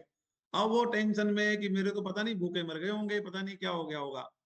अब वो गया घर पे, घर पे गया तो उन्होंने देखा अरे भाई ये क्या हो गया, ये तो जिंदा है। वापिस आ गए, ये क्या हो। अब घर वाले वो आ गए तो अब उनको कमाने की तो जरूरत नहीं, काम धंधा उनका छूट गया था। जब वापिस आ गए तो पत्नी ने देखा, अरे प्रसन्नता तो हुई लेकिन कोई डिपेंडेंसी नहीं थी, कोई डिपेंडेंसी नहीं थी। तो सबने कहा भी बैठ जाओ तुम, कोने में बैठ जाओ, तुम क्या करोगे, तुम तो फालतू अब कमा रहे हैं हम तो उसकी इज्जत हो गई 2 कौड़ी की। उसको कोई पूछ नहीं रहा, बोले वहां बैठ जाओ चुपचाप, क्या काम है तुमको, दिन भर टाइम पास कर रहे हो तुम। 1-2 दिन तो रहा कि भाई ठीक आए आए, 2-4 दिन बाद ये रहा कि यार ये तो क्या है। कोई वो टोकते ना ऐसे मत करो, अरे तुम चुप बैठो, क्या बीच में डिस्टर्बेंस लगा रखा है तुमने, साला कमाते तो हो नहीं तुम, हम कमा के ला रहे हैं ना। और उसको धमका देते। और उसको लगा यार ये क्या हो गया, साला ये तो, मैं तो सोच रहा था मैं अपना परिवार चला रहा हूँ, मैं सारी व्यवस्थाएं देख रहा हूँ, यहाँ तो मेरे बिना तो बहुत ज्यादा अच्छा हो रहा है। मतलब मैं तो गलतफहमी में था कि मैं चला रहा हूँ अपने परिवार को, तो वास्तविकता यही है। ये हमारी सब गलतफहमियां हैं केवल। आपका परिवार भगवान चला रहे हैं, आप नहीं रहोगे तो हो सकता है आपसे बढ़िया चलेगा, आप नहीं रहोगे ना तो आपसे बेहतर चलेगा, ऐसा हो सकता है उससे कई गुना बेहतर चले। तो साधु महाराज ने उसको बंद करके उसको ये ज्ञान दे दिया कि भाई तेरे से तेरा परिवार चल रहा है, तू करता धरता है, तू ही सब कुछ कर रहा है, इस गलतफहमी में मत रहे, अपना कर्तव्य का पालन कर रहे भगवान ही सब कुछ है, भगवान सबकी पालना कर रहे हैं। हाथी को 100 किलो खाना चाहिए होता है, एक जंगल में 1000 हाथी है तो 1 लाख किलो चाहिए होता है सुबह से शाम तक, डेली 1 लाख किलो। तो जंगल में 1 लाख किलो उत्पन्न हो जाता है क्या, हाँ डेली हो जाता है 1 लाख किलो। फिर क्या, हम तो आधा किलो खाते हैं, हम चिंता करते हैं। हाथी तो 100 किलो खाता है, वो नहीं चिंता करता। तो इसलिए आप जो ये परिवार में बहुत ज्यादा मोह जोड़ रखा है और बहुत ज्यादा अपनी जिम्मेदारियां समझ रखी ना आपने, ये समझो ये सब भगवान करवा रहे हैं, अपने कर्तव्यों का पालन करो, लेकिन फालतू की किसी चीज की टेंशन करने की या लोड लेने की कोई आवश्यकता नहीं है, इस चीज को भी स्पष्ट समझ लो, ठीक है। तो ये जो साधु महाराज ने कोटरी में बंद किया था वो स्टोरी आपको बिल्कुल क्लियर समझ में आ गई होगी कि आप नहीं रहोगे तो 2-4-6 महीने साल भर बाद में आपका परिवार वैसे ही चलेगा, बल्कि बढ़िया ही चलेगा, कोई समस्या होने वाली नहीं है। तो आप अपना समय भगवान में लगाओ, क्योंकि आपका यदि ये जीवन नष्ट हो गया, एक छोटा सा छोटी सी चीज, छोटा सा एक और एक प्रैक्टिकल एग्जांपल कर लेते हैं, प्रैक्टिकल कर रहे हैं छोटा सा, आप सबको उसमें पार्टिसिपेट करना है। एक छोटा सा प्रैक्टिकल करते हैं कि मान लीजिए आपने एफर्ट नहीं करा और आपको भगवत प्राप्ति नहीं हो पाई क्योंकि आपने नाम जप अब नहीं करा और आपको भगवत प्राप्ति नहीं हुई। अब आपकी मृत्यु हो गई, सोचना है आपको दिल से कि आपकी मृत्यु हो गई है और भगवत प्राप्ति नहीं हुई है। अब आप ऊपर चले गए, अब आपसे पूछा जा रहा है कि भैया देखो मनुष्य नहीं तो मिलेगी नहीं क्योंकि तुम्हारे कर्म भी इससे नहीं थे, हैं, और एक बार मिलती है कई जन्मों में, तो वो तो तुम्हारा चांस निकल गया था, अब तुम बताओ कौन सी योनि लेनी है। अब भगवान वहां पर जो हिसाब किताब हो रहा है ना, वो चित्रकेतु जी वो हिसाब किताब बना दिए हैं आपका पूरा, कि भाई मनुष्य योनि तो तुम्हें बहुत मुश्किल से मिली थी, एक चांस तुमको दे दिया था, बस वो हो गया, अब नहीं मिलेगी, अब तुम्हारे और पिछले जन्मों के बहुत सारे कर्म इकट्ठे हैं, उसके चक्कर में इस जन्म के भी कर्म इकट्ठे हैं, तो उस चक्कर में तुम्हें दूसरी योनि में जाना पड़ेगा। भगवत प्राप्ति तुम्हें हुई नहीं, मनुष्य योनि तुम्हें अभी मिलेगी नहीं, तो तुम सेलेक्ट कर लो। तो मेरा क्वेश्चन ये है आपसे कि आपको ऑप्शन दिए जा रहे हैं कि भाई या तो तुम पेड़ बन जाओ बरगद का, 200 साल की लाइफ देते वहां खड़े रहना, या तुमको वेल मछली बना देते हैं, या तुमको कुत्ता बना देते हैं, या तुमको बकरी बना देते हैं। बताओ, 4 ऑप्शन है। तो और भी मान लो और 2-4 ऑप्शन और मिल गए, तो आप क्या चूज करना पसंद करोगे? अब जवाब देना है आपको। हाँ जी, प्रीति टंडन जी बताओ, क्या बनना पसंद करोगे? भाई भगवत प्राप्ति। नहीं नहीं, वो तो कर नहीं रहे, वो तो काम है, नहीं मिली ना आपको, आपने वो चाहा तो ऑप्शन नहीं नहीं चाहिए। करेंगे तो नहीं मिलेगी, उसको छोड़ दो, नहीं मिल पाई, एग्जाम्पल मान वो लो तो नहीं मिली, ऑप्शन में ही नहीं है। वो तो नहीं मिल पाई ना, जहाँ आप इतने नहीं हुए थे आपके, ऐसा मान लो एक बारी के। कर लोगे तो अच्छी बात है, नहीं कर पाए तो क्या बनना पसंद करोगे? पेड़, पेड़ बनेंगे। और क्या छाया बनेंगे? देंगे, छाया पेड़ देंगे बन के सबको। छाए 200 साल खड़े रहेंगे वहां, बहुत बढ़िया है। जिस, और जिसकी सबसे कम आयु हो। जिससे सबसे हाँ। कम आयु है, फिर उसके बाद में और दूसरे में बेच देंगे, वो मनुष्य योनि थोड़ी मिलेंगी। अब मान लो बकरी की आयु 10 साल की होती, बकरी बना देंगे, फिर आप 10 साल बकरी बन के घूमना, फिर अब आपको फिर डर के पूछेंगे, मारे भगवत प्राप्ति वो कर लेंगे। पूछेंगे नहीं, ये तो मैं पूछ रहा हूँ, वो नहीं पूछेंगे, वो तो जो कर्म है उसके हिसाब से बेचते जाएंगे। मैं आपको क्लास में एक प्रैक्टिकल हम लोग कर रहे हैं छोटा सा, आपको क्या करने के लिए, प्रेरित करने के लिए, क्या कि यदि भगवत प्राप्ति नहीं हुई तो आपका क्या होने वाला है। हम उसका मौका ही नहीं लाएंगे, हमने भगवत प्राप्ति करना शुरू कर देंगे। बस ये तो सबसे बेस्ट है। लेकिन यदि आपकी मृत्यु हो गई और आप भगवत प्राप्ति नहीं कर पाए ना, तो जो होने वाला है ना, वो आप यही होने वाला है जो मैं आपसे बात कर रहा हूँ। वहां चित्र के तुझे हिसाब बना के आपको या तो बकरी बना देंगे, या कुत्ता बना देंगे, गाय बना देंगे, वेल मछली बना देंगे, पेड़ बना देंगे, कहीं पटक देंगे, वहां पड़े रहना 100-200 साल, फिर मर जाना, फिर कुछ बना देंगे, कोई कीड़ा बना देंगे, उड़ते रहना, कहीं मच्छर बना देंगे, कुछ भी बना देंगे भैया, दुर्गति हो जाएगी, समझ लो बात को। चाहे डर से करें, चाहे कैसे भी करें, करें भगवान की भक्ति हाँ, बस। नहीं डर की बात, ये सत्य है, ये डर की बात ही नहीं है, आपका यही होगा। भगवत प्राप्ति नहीं हुई तो यही होने वाला है। डरने की कोई बात ही नहीं है, यही होगा। मैं थोड़ी कह रहा हूँ, ये तो शास्त्र कह रहे हैं, मैं अपनी तरफ से तो अब कुछ तो कहता ही बहुत नहीं हूँ डर ना। गए, अब तो बहुत डर गए। नहीं, बताओ आप इसमें क्या मन बनना के पसंद भाव करेंगे? सर्वोपरि है। मन के भाव है, किस नहीं भाव से आप भगवत प्राप्ति कर रहे हैं। देखो, मैं आपसे केवल ये पूछ रहा हूँ, आप क्या बनना पसंद करेंगे? मनुष्य नहीं बनाया जा सकता, और भगवत प्राप्ति हुई नहीं है आपको, क्योंकि आपने इन जाप नहीं की है। में से कुछ भी नहीं, हैं? कुछ भी नहीं बनना चाहते, हम भगवत प्राप्ति बनना कर लेंगे चाहिए। डर के मारे। नहीं तो वो तो संख्या, है ना, भय भी न हो न प्रीत। हाँ, नहीं मैं तो एक प्रैक्टिकल आज कर, तो और डर लगने लग गया। फिर से मनुष्य बन के आएंगे, फिर आपको से तो और डर भगवत गया। प्राप्ति नहीं मिलेगी मनुष्य योनि, तो मैंने बोल ही दिया ना आपको कि भाई आपके बहुत 84 लाख है आपके सामने, 84 लाख पर्ची बिखेर देते हैं, उनमें ढूंढ लो मनुष्य कौन सा है, पर्ची ढूंढ निकालो। मैं एक पर्ची बनाता हूँ, अब मैं आप 50 पढ़ा पर्ची रहे हैं ना, बनाऊंगा, तो फिर उसमें हम नहीं लोग आएगी पढ़ते आपके हैं, मनुष्य। माला जप करके मैं ढूंढ लेंगे। 50 पर्ची बनाता हूँ, 50 में से देखे निकालना एक बार में मनुष्य निकल जाता है क्या? 50 पर्ची बनाता हूँ, उसमें एक में गाय लिख देता हूँ, एक में कुत्ता लिख देता हूँ, एक में गधा लिख देता हूँ, एक में मछली लिख देता हूँ, एक में कुछ लिख देता हूँ, सब में लिख लिख के 50 पर्ची बना के डालता हूँ, उसमें से उठा लाने देखा आ जाए तो मनुष्य योनि। अरे 84 लाख में से मनुष्य योनि आ जाएगी क्या? देवता भी तरसते हैं भाई, नहीं मिलनी। अब आप बताओ क्या बनोगे? सर नहीं बताया जा रहा, तो नहीं बताया जा रहा। भगवत मनुष्य ही प्राप्ति बनेंगे।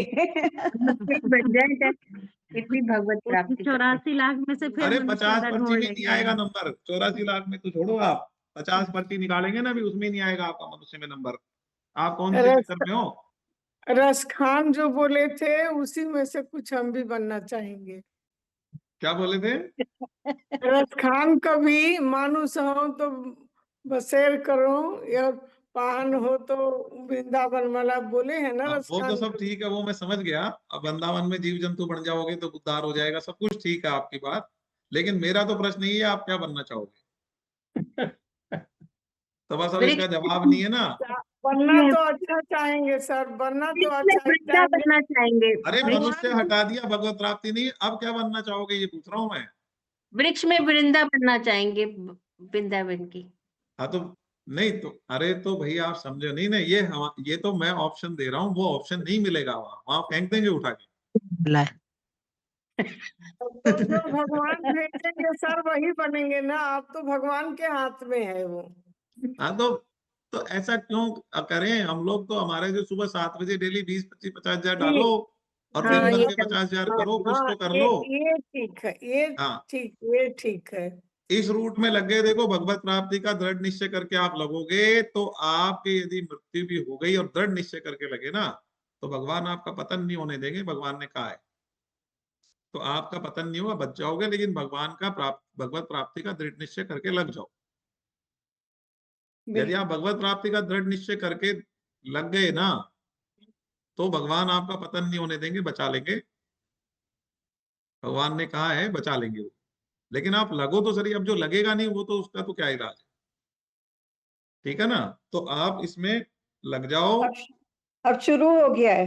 हाँ, अब कर लो, नहीं तो मैं तो प्रश्न पूछ रहा हूँ, आपको क्या बनोगे वहां कोई पूछेगा नहीं, वहां फेंक देंगे उठा के किसी भी योनि में, वहां पड़े रहना। अरे मतलब दुर्गति है, आप समझ नहीं रहे हो, कुत्ता बन के क्या होना है हमारा, गाय बन के क्या होना है, बकरी बन के क्या होना है हमारा, हमारी पेड़ बन के हमारा क्या हालत होगी ना, वो आपको ऐसे लग रहा है बहुत हालत खराब हो जाएगी, ठीक है ना। कहीं भी डाल देंगे, कहीं भी डाल देंगे, पानी में डाल देंगे, कोई उड़ने वाली चिड़िया बना देंगे, कोई मच्छर बना देंगे, कोई कीड़ा बना देंगे, कुछ भी कर देंगे, मतलब आप समझ नहीं रहे हो बात को, बहुत दुर्गति हो जाएगी हैं। कॉकरोच बना देंगे, पता नहीं क्या बना देंगे यार, शांति रखो। आचार्य जी, अब बस अब मत जाप हाँ, करो, कुछ समझ गए। नाम जाप नाम जप लो, कुछ नहीं बस, रखा, अब ठीक है। नाम मैंने जाप। प्रैक्टिकल करा एक छोटा सा, कि भैया पूछ रहे हैं तो क्या बनना पसंद करोगे, तो अब जब आप कुछ बनना पसंद नहीं करोगे तो फिर नाम जप कर लो, भगवत प्राप्ति कर लो, ठीक है। भगवत प्राप्ति हो गई तो आपको कुछ नहीं बनना पड़ेगा, बल्कि आपको बैकुंठ लोक में भगवान के पार्षद बन के आप रहोगे और भगवान में ही लीन हो जाओगे, और रहोगे जब तक भी भगवान के पार्षद बन के रहोगे, ठीक है। और उसमें आपके पास जैसे भगवान के जैसा चतुर्भुज रूप रहेगा, एक सिस्टम रहेगा, जैसे जय विजय को देखा है आपने कभी, जय विजय वही चतुर्भुज रूप है, वही सिस्टम है उनका। तो जो भगवान के पार्षद होते हैं ना, वो ऐसे कैसे होते हैं जैसे भगवान दिखते हैं, विजय स्वरूप को से बोलते सुना हैं। है, देखा नहीं है। आप नेट पे डाल लेना जय विजय, तो ऐसे मिल जाएंगे। मूर्ति देखी है, मूर्ति। हाँ, मूर्ति देखिए तो वैसे भगवान जैसे ही दिखते हैं ना, वे जी चतुर्भुज होते हैं, पूरा उन्होंने जी मुकुट मुकुट सब पहना होता है, तो वैसा रूप आपको मिलेगा। और आप बड़े विमान आपको लेने के लिए आएगा, नहीं तो क्या यमराज आएंगे, वो भैंसे पे बैठ के और फंदा लेके आएंगे, फंदा गले में डाल के घसीटते हुए लेके जाएंगे, और फिर पूछेंगे भी नहीं, उठा के कुत्ते में फेंक देंगे या कहीं फेंक देंगे ना, सच्ची बता रहा हूँ आप। बहुत बुरा डराया तो। डरा नहीं रहोगे, सच बताना डराना नहीं होता है, देखो मैं झूठ बोल रहा हूँ जब तो डराने की बात, मैं सच सच बोल बताने रहा में भलाई हमारी है ना। हूँ। हाँ, तो वो जो होने वाला है ना, वो मतलब हॉरेबल है, मतलब नाम जप से निकल जाओगे। चलो आगे बढ़ते हैं। तो यहाँ पर जो भगवान की शरण में हो जाते हैं ना, उनको क्या होता है, उनको उनकी जो भगवान की माया जो है ना। अच्छा, एक एक छोटी सी चीज और बोल दो, देखो हमको ज्ञान होना और ज्ञान जीवन में उतरने में बहुत ज्यादा फर्क है। तो हमें भगवत गीता पढ़ रहे हैं ना, तो ये हमें ज्ञान हो रहा है, हमें पता चल रहा है कि सही क्या है गलत क्या है। जैसे जैसे किसी व्यक्ति को पता होना कि झूठ नहीं बोलना चाहिए, और वो जीवन में झूठ बोलना बंद कर दे, दोनों में फर्क है, ठीक है। तो हमको सबको पता है कि झूठ नहीं बोलना चाहिए, लेकिन हम जिस दिन झूठ बोलना बंद कर दें, ठीक है, तो वो उस दिन ये माना जाएगा कि आपके जो ज्ञान है जीवन में उतर गया। तो ऐसे ही जो हम जो क्लास में ज्ञान जो सुन रहे हैं ना, ये सुनना, तो अब रावण भी बहुत ज्ञानी था, ज्ञान नहीं था क्या रावण को, सब ज्ञान था उसको, लेकिन उसके जीवन में तो कुछ भी नहीं उतर पाया ज्ञान। उसके जीवन में ज्ञान उतर पाया क्या? तो हम ज्ञानी ये क्लास में ले लेके क्लास और खूब ज्ञान इकट्ठा करके और हमारे यदि आदतों में परिवर्तन नहीं होता है, हमारे जीवन में परिवर्तन नहीं होता है, भगवत प्राप्ति की तरफ नहीं बढ़ते हैं, तो हम तो उसकी जैसे हो गए कि बहुत प्रकांड पंडित है रावण, गंगा पंडित, है ना, और हमारे सुधार कुछ हुआ नहीं हमारे में। तो ऐसी भगवत गीता पढ़ के कुछ फायदा नहीं है, केवल कोरा ज्ञान अर्जित करने से कुछ नहीं मिलने वाला है। तो जो हम पढ़ रहे हैं उनको जितना ज्यादा से ज्यादा जीवन में उतार सकते हैं जीवन में उतारो, ठीक है ना, जीवन में उतारो। जीवन में उतारोगे, एक श्लोक को भी जीवन में उतारो, एक श्लोक डिसाइड कर लो कि इसको तो मैं पूरा जीऊंगा, इसको मेरे को पूरा जीना है, ठीक है, तो उसको जीना शुरू कर दो। तो कुछ तो उतारो, जीवन में उतारोगे ना, देखो तब आपका वास्तव में भगवत गीता पढ़ने का जो सही पर्पज सॉल्व होगा। केवल ज्ञान लेना तो कोई बात नहीं है ना, केवल ज्ञान तो ठीक है होना चाहिए, अज्ञानी होना तो दोष है, अज्ञानी तो नहीं होना चाहिए व्यक्ति को, ज्ञान तो होना चाहिए, लेकिन ज्ञान होने के बाद उसका जीवन में उतारना बहुत ज्यादा महत्वपूर्ण है, नहीं तो वो रावण बन जाता है, फिर रावण ही है वो, सुधार कुछ भी नहीं है। रावण के जैसे कर्म करेंगे, फिर रावण क्या क्या कर्म करता था, सब गलत कर्म करता था, है। तो बस वैसे ही हमारे जीवन में भी यदि सुधार नहीं है तो हम जैसे रावण गलत कर्म कर रहा है वैसे ही गलत कर्म करते रहेंगे। और भगवत गीता हमने पढ़ ली, ज्ञान हो गया, हमको ज्ञानी बहुत बड़े, हम बहुत ज्ञान है हमारे को, गलत है ज्ञान होना, लेकिन उससे ज्यादा जरूरी है ज्ञान का जीवन में उतरना। आगे चलते हैं 7.15। परंतु माया के द्वारा जिनका ज्ञान हरा गया है वे आसुर भाव का आश्रय लेने वाले और मनुष्यों में महान नीच तथा पाप कर्म करने वाले मूढ़ मनुष्य मेरे शरण नहीं होते हैं। हाँ, माया क्या करती है, उनका ज्ञान हर लेती है। वो क्या कहते हैं, जीने के हैं 4 दिन, बाकी है बेकार दिन। 4 दिन जीना है साला, किसने देखा है, खूब दारू पियो, खूब मौज करो, खूब कर लो जो करना है, मर जाएंगे फिर 4 दिन बाद तो, है। तो जितनी मौज मस्ती करनी है ना सब कर लो। किसने देखा है स्वर्ग, किसने देखा भगवत प्राप्ति, किसने किसने क्या देखा, कुछ देखा तो है नहीं, पता नहीं है भी कि नहीं, सब फर्जी झूठ बोल रहे, पता नहीं क्या है, मृत्यु के बाद किसने देखा क्या होगा। तो अपने तो ऐसे लोग होते हैं वो। परंतु माया के द्वारा जिनका ज्ञान हरा गया है वे आसुर भाव का आश्रय ले। अब उनको समझ में आएगी क्या भगवत प्राप्ति, जो जीने के 4 दिन कर रहे हैं और क्लबों में डांस कर रहे, दारू पी रहे, नॉनवेज खा रहे, अंट संट चल रही है जिनकी जिंदगी, वो कह रहे हैं हम जैसा जी रहे वैसा कोई नहीं जी सकता, मजा आ रहा है हमें जिंदगी का, है। राक्षस भाव हो गया ना। हाँ, तो आसुरी भाव हो गया ना, कह रहे हैं ना, आसुर भाव का आश्रय लेने वाले और मनुष्य में महान नीच। अरे मतलब भगवान बोलने में कोई कमी नहीं छोड़ रहे, महान नीच है तथा पाप कर्म करने वाले हैं वो मूढ़ मनुष्य मेरे शरण नहीं होते, वो नहीं आते भगवान की शरण। वो कहते कौन भगवान, कौन से भगवान, कोई नहीं होते भगवान, भगवान कुछ नहीं होते, मानते ही नहीं है, और शरण में तो बिल्कुल ही नहीं आते, मानते हैं तो भी। तो ये ऐसे लोगों की क्या होता है, फिर बहुत बुरी दुर्गति होती है उनकी। वो 27 तरीके के नरक बनाए ना, उनमें ले जाते हैं उनको। फिर पहले तो कढ़ाई में तलते हैं, उबलते कढ़ाई में फेंकते हैं सबसे पहले तो, ठीक है, ऐसे और अलग अलग नरक हैं, तो सब नरकों में से उनको निकाला जाता है। और जो उनकी दुर्गति करी जाती है ना, वो मतलब आप सोच नहीं सकते। वो जीने के 4 दिन तो देख लिए, लेकिन फिर उसके बाद में जो यातनाएं मिलती है, और जो फिर उनको फिर कुत्ता बनाते हैं, फिर उनको बढ़िया बनाते हैं, फिर उनको तो ढंग से बनाते हैं भगवान, नाली में पटक देते हैं कहीं। फिर तो मजा आ रहा था ना तुमको शराब पी के, अब यहाँ नाली में पड़ो, यहाँ पियो पानी नाली का, वो बुरी हालत करते हैं उसकी, ठीक है। तो ऐसा मतलब बिल्कुल मूढ़ मनुष्य होते हैं जो भगवान के शरण में नहीं आते। तो हमने तो भगवान की शरणागति ले ली, सबने ले ली ना। ले रहा हूँ। हाँ, भगवान की शरणागति ले लो। जो मूढ़ होते हैं, बिल्कुल महामूर्ख होते हैं, वो भगवान की शरण में नहीं आते, भगवान ने साफ कह दिया। उनके बुद्धि में नहीं आएगा कि भगवान की शरण से कुछ होने वाला है। भगवान कह रहे हैं मेरी शरण से सब कुछ हो जाएगा। ज्ञान हर लेती है ना, ज्ञान हर लेती है उनकी माया। आगे बढ़ते हैं, 16, 17, 18 एक साथ दिया हुआ है, पेज नंबर 140 पे आएंगे। हे भरतवंशियों में श्रेष्ठ अर्जुन, पवित्र कर्म करने वाले अर्थार्थी, जिज्ञासु और ज्ञानी, ज्ञानी अर्थात प्रेमी, ज्ञानी का मतलब यहाँ पे प्रेमी है, क्योंकि जो वास्तव में जानता है कि भगवान ही सब कुछ है और भगवान से ही प्रेम करता है, उसको यहाँ पे ज्ञानी कहा गया है। ये 4 प्रकार के मनुष्य मेरा भजन करते हैं अर्थात मेरे शरण होते हैं। देखो 4 तरीके के बताए भगवान ने। भक्तों की 4 कैटेगरी आई है। पहली कैटेगरी क्या है? आर्त। आर्त का मतलब जो पुकारता है भगवान को। कैसे? अरे भगवान बचाओ बचाओ बचाओ बचाओ बचाओ। जैसे किसने पुकारा था? उत्तरा ने पुकारा था ना, वो जो ब्रह्मास्त्र चला दिया था अश्वत्थामा ने उत्तरा के गर्भ पे। पता होगा आपको स्टोरी, महाभारत की स्टोरी।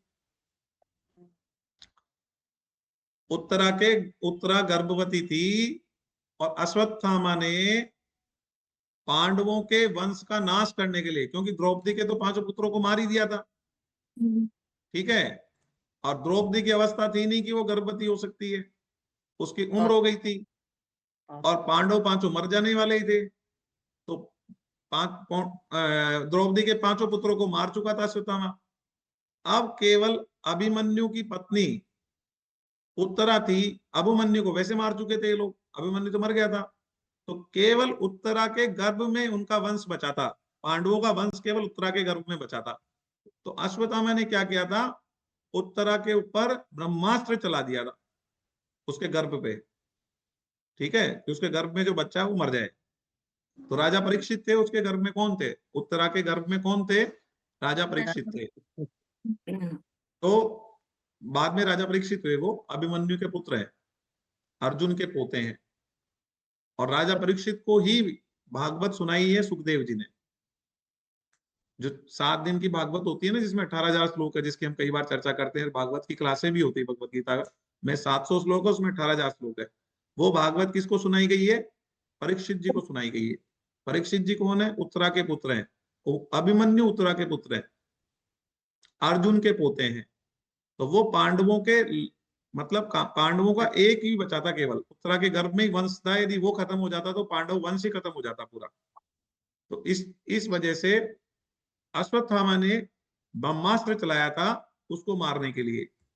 तो जब ब्रह्मास्त्र चलाया तो उत्तरा ने कृष्ण भगवान को पुकारा, क्योंकि ब्रह्मास्त्र जब उनके घर पे लगा तो बहुत तेज पीड़ा हुई। तो उन्होंने कृष्ण भगवान को पुकारा, ठीक है, पुकारा ना, हरे कृष्ण बचाओ कृष्ण बचाओ कृष्ण बचाओ। तो कृष्ण भगवान आ गए और कृष्ण भगवान ने, वैसे आपको पता है ब्रह्मास्त्र फेल नहीं होता कभी भी, ब्रह्मास्त्र अपना काम करके ही आता है। लेकिन भगवान जब कृष्ण खुद आ जाएंगे तब फिर क्या ब्रह्मास्त्र है? ब्रह्मा जी को किसने बनाया? ब्रह्मा जी किनके बेटे हैं? विष्णु जी के है ना। विष्णु जी के जो नाभि से एक नाल निकली है, विष्णु जी की नाभि से एक नाल निकली है, उसके ऊपर एक कमल का फूल है। वहां पर ब्रह्मा जी की उत्पत्ति विष्णु जी की नाल से हुई है। विष्णु जी की नाल से ब्रह्मा जी की उत्पत्ति हुई है, इसलिए ब्रह्मा जी को किनका पुत्र माना जाता है? विष्णु जी का पुत्र माना जाता है। तो वो तो ब्रह्मा जी को भी जिनने बनाया है, वो जब सामने आ गए तो ब्रह्मास्त्र थोड़ी काम करेगा। जिनको ब्रह्मा जी को भी जिन्होंने बनाया है, उनके सामने क्या ब्रह्मास्त्र? कृष्ण भगवान के सामने क्या ब्रह्मास्त्र है? तो ब्रह्मास्त्र आ गया सामने। तो ब्रह्मास्त्र के सामने कृष्ण भगवान आ गए थे और कृष्ण भगवान ने ब्रह्मास्त्र को क्या करा? निष्फल कर दिया। गर्भ में प्रवेश कर गए थे कृष्ण भगवान, गर्भ में प्रवेश कर गए थे और वो चारों तरफ चक्र बना दिया था उसके, परीक्षित जी के, और उसको प्रभाव को निष्फल कर दिया था। और परीक्षित जी ने गर्भ में दर्शन कर लिए थे कृष्ण भगवान के, पैदा होने से पहले दर्शन हो गए थे उनको, ठीक है। तो इस तरीके की लीला हुई थी। तो उत्तरा आर्त भक्त है। जब समस्या आई तो किसको बुलाया? कृष्ण भगवान को। तो ये भी भक्त की कैटेगरी होती है कि जब समस्या होती है तो आर्त होके पुकारो, हे प्रभु बचाओ, हे नाथ बचाओ, ऐसे, हे राधा रानी बचाओ। तो वो आप भक्त हैं। आपकी कैटेगरी क्या हुई? आर्त। जब संकट आते हैं ना तो लोग आर्त होके पुकारते हैं कि भगवान आप ही बचाओगे, कौन बचाएगा। तो वो आर्त कैटेगरी के भक्त हो गए। उसके बाद है अर्थार्थी। अर्थार्थी कौन होते हैं? जिसको पैसा रुपया चाहिए होता है, वो भक्त होते हैं। कि वो किसके लिए भगवान को पुकारते हैं? हे प्रभु मैं गरीब हूँ, मेरे को पैसे दे दो, मेरे को पैसे दे दो, मेरे को पैसे दे दो, मैं आपके खूब नाम करूंगा, मेरे को पैसे दे दो। हे प्रभु पैसे दो, हे प्रभु पैसे दो, राज्य दो, संपत्ति दो, सुख दो, फलाना दो, ठिकाना दो। पर किससे मांगते? मांगते भगवान से ही है, ठीक है। तो ये इनमें एग्जाम्पल किनका है? इनमें एग्जाम्पल है अर्थार्थी में ध्रुव महाराज का, पता है आपको? ध्रुव जो थे, ध्रुव तपस्या करने चले गए थे ना, और ध्रुव ने भगवान की तपस्या करी, भगवान प्रकट हुए, और उनको क्या चाहिए था? ध्रुव को राज्य चाहिए था, क्योंकि उनके पिता जो थे उनको राजा नहीं बना रहे थे, उनके पिता उसको राजा नहीं बना रहे थे। हाँ, तो ध्रुव चले गए थे तपस्या करने, तो ध्रुव महाराज ने तपस्या करी, भगवान प्रकट हुए, भगवान से उन्होंने राज्य मांगा, तो भगवान ने उनको राज्य दिया। पृथ्वी क्या है? एक तारा ही तो है, गोला ही तो है, पृथ्वी का राज्य दिया। और एक गोला और है, कौन सा? ध्रुव तारा, जो पोलर स्टार देखते हो ना आप, ध्रुव तारा, तो उस गोले का भी राज्य दिया। और कितने साल के लिए? 36,000 साल के लिए राजा बना दिया कि चलो तुमको राजा बनाते, 36,000 साल तक तुम राजा रहोगे, खूब धन धान्य ऐश्वर्य भोग करोगे तुम, तो मांग लो भगवान से। तो अर्थार्थी होते हैं वो भी भगवान के भक्त हैं। क्या भगवान प्रकट नहीं होते उनके लिए? प्रकट होते हैं। क्या उनको अर्थ नहीं देते? अर्थ देते हैं। क्या राज्य नहीं देते? राज्य भी देते हैं। पैसा नहीं देते? पैसा भी देते हैं। आपको क्या चाहिए? जो चाहिए वो सब कुछ देंगे। ये भी भगवान के भक्त होते हैं, इनको अर्थार्थी भक्त बोलते हैं, है ना। पर ये सकाम भाव से करते हैं तो क्या हुआ? पूजन तो कृष्ण का ही कर रहे हैं, भक्त हैं। किसी और का जब पूजन करेंगे तब भक्त नहीं है ना, ठीक है। तो यहाँ पर हुए अर्थार्थी। इसके बाद में बताया। इसके बाद में है जिज्ञासु। जिज्ञासु कौन? जिनको अपनी जिज्ञासा शांत करनी है। हे प्रभु मुझे ज्ञान दो, हे प्रभु मुझे सही गलत का नहीं पता, मुझे बताओ, हे मुझे रोशनी दिखाओ, मुझे प्रकाश दिखाओ, मुझे रास्ता दिखाओ, मैं भटक रहा हूँ, मैं समझ नहीं पा रहा हूँ क्या सही है क्या गलत है, क्या ब्रह्म है क्या मनुष्य है क्या ईश्वर है, मैं समझ नहीं पा रहा हूँ, मुझे समझाओ मुझे समझाओ मुझे समझाओ। जो ऐसे पुकारते हैं वो कौन है? जिज्ञासु है। इनमें किनका नाम आता है? उद्धव जी का। तो उद्धव जी ने भगवान से प्रार्थना करी, प्रभु मेरे ज्ञान चक्षु खोलो, तो भगवान जी ने उन्हें उपदेश दिया। उसको उद्धव गीता के नाम से भी जाना जाता है, ठीक है। और वो भागवतम में आता है, भागवतम में अध्याय आता है उसका, जब भगवान उद्धव जी को उपदेश देते हैं, है ना। और वो उपदेश कहाँ जाके फेल होता है बताओ? उद्धव जी अपना खूब ज्ञान ले लेते हैं भगवान से, उनके ज्ञान चक्षु खुल जाते हैं। फिर क्या, एक दिन भगवान रो रहे होते हैं, तो उद्धव जी बोलते हैं, प्रभु आप इतने ज्ञानी हो, आपने मेरे ज्ञान चक्षु खोल दिए हैं, और आप रो रहे हो, आप किस लिए रो रहे हो? बोले साहब मैं क्या करूं, मेरी गोपियां मेरे को याद कर रही है, राधा रानी मुझे याद कर रही है, तो मैं उनका प्रेम जो है ना, वो प्रेम बस होके रो रहा हूं, मैं प्रेम से रो रहा हूं, मतलब है कोई ऐसे दुखी होके नहीं रो रहा, प्रेम से रो रहा हूं। तो बोले ये क्या चीज है, ये क्या बात है, ये कौन सी चीज आ गई, ये तो कहीं आई नहीं थी हमारे ज्ञान में। हाँ बोले यार ये ज्ञान में नहीं आती, ज्ञान से ऊपर की बात है। प्रेम जो है ना वो ज्ञान से ऊपर की बात है। प्रेम से भगवान मिलते हैं, जल्दी मिलते हैं। तो अब जो है वो गए किनके पास? गोपियों के पास। और वो क्या सोच के गए कि मैं इनको क्या करूंगा, ज्ञान दूंगा, मैं इनको समझाऊंगा कि तुम पागल हो, तुम कृष्ण के वियोग में रोती हो, कृष्ण तो सब जगह है, ये है वो है करके, वो तो कण कण में भगवान है, ये है वो, जाके ज्ञान में बताऊंगा अपना पूरा। वो गए गोपियों के पास, और भाई क्या उनकी हालत हुई है ना, जो वो तो उनको तो लगा कि मेरी तो कोई स्थिति नहीं है, ये है सर्वोच्च भक्त भगवान की, ठीक है। तो आखिरी भक्त वही है, ज्ञानी। ज्ञानी बोला है यहाँ प्रेमी को। प्रेमी जो भक्त होता है ना वो भगवान का बढ़िया, सबसे बढ़िया भक्त होता है, जो भगवान से प्रेम करता है, भगवान को अपना बेटा मान लिया और उतने बच्चे की जैसे प्यार कर रहा है, भगवान को अपना भाई मान लिया, भगवान को अपना पति मान लिया, भगवान को अपना कुछ भी रिश्तेदार मान लिया, और उस रिश्ते मान के और उनसे अथाह प्रेम कर रहा है, निस्वार्थ प्रेम कर रहा है, वो होता है प्रेमी भक्त, ठीक है। तो 4 कैटेगरी होगी। अब प्रेमी भक्त में किसका नाम आता है? गोपियों का नाम आता है। प्रेमी भक्त में किसका नाम आता है? गोपियों का नाम आता है। तो यहाँ पर भगवान कह रहे हैं कि ये जो 4 प्रकार के जो हैं भक्त होते हैं, उन चारों भक्तों में मुझ में निरंतर लगा हुआ अनन्य भक्ति वाला ज्ञानी अर्थात प्रेमी भक्त श्रेष्ठ है। अब इन चारों में से श्रेष्ठ कौन सा है? प्रेमी। प्रेमी तो सबसे श्रेष्ठ है, जो प्रेम से आप भगवान का भजन करो। अरे रुपए पैसे लेने के लिए करोगे तो भी भक्त, आप संकट में पुकारोगे तो भी भक्त हो, आप अपनी जिज्ञासाओं को पूरा करने के लिए, ज्ञान जानने के लिए है ना, उसके लिए भगवान को आवाज दोगे तो भी आप भक्त हो। लेकिन आप प्रेम से भगवान को आवाज दोगे, प्रेम से बुलाओगे कि अरे लाला आजा, खाना बन गया, एक भोग लगा रहे हैं, तू ले माखन खा ले, अरे लाला किधर, तू क्या कर रहा है, इधर आ, रसोई तैयार हो गई है ना। तो हम हमारे लाला को, लाली को, हमारी सखी को, हमारी महारानी को, हमारी स्वामिनी को, भाई दास्य भाव होता है तो हम स्वामिनी मानते हैं, स्वामी मानते हैं, हनुमान जी का दास्य भाव है ना। तो जो हमारा भाव है कि मेरे स्वामी आ रहे हैं, मैं उनके लिए भोजन बना रही हूँ, तो जिस भी भाव से, प्रेम से, निस्वार्थ भाव से, प्रेम से जो भजन करते हैं, भक्ति, वो होते हैं प्रेमी भक्त। तो वो सबसे अत्यंत प्रिय है। आगे लिख रहे हैं, क्योंकि ज्ञानी भक्त को मैं अत्यंत प्रिय हूं और वह मुझे अत्यंत प्रिय है। अब क्यों? अरे वो बहुत प्रेम करता है, आपको पता है ना, बहुत ज्यादा प्रेम करते हैं जो प्रेमी भक्त होते हैं। गोपियों की आपने दशा नहीं देखी क्या? अरे गोपियों को पता ही नहीं रहता था कि कब सुबह हो गई, कब रात हो गई, उनको सुध बुध ही नहीं रहती थी। बस 24 घंटे कृष्ण कृष्ण कृष्ण दिमाग में चढ़ जाता है ना, जैसे कोई, वैसे भगवान चढ़ गए थे दिमाग में।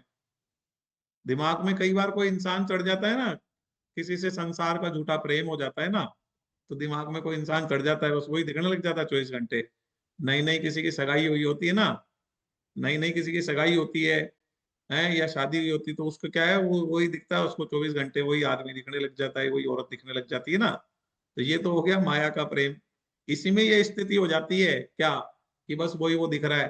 तो आप सोचो, जब असली भगवान के साथ में जब हमारी ये स्थिति होती है तो क्या प्रेम का स्तर होता होगा ना। ये तो माया जनित होता है, काम जनित होता है, ये वाला जो संसार का प्रेम होता है ना। लेकिन वो असली प्रेम होता है जो गोपियों ने कृष्ण भगवान से करा था। उसमें तो मतलब शब्द नहीं होते हैं, खाना पीना छूट जाता है, खाना अच्छा नहीं लगता है, सोना अच्छा नहीं लगता है, नींद आती नहीं है।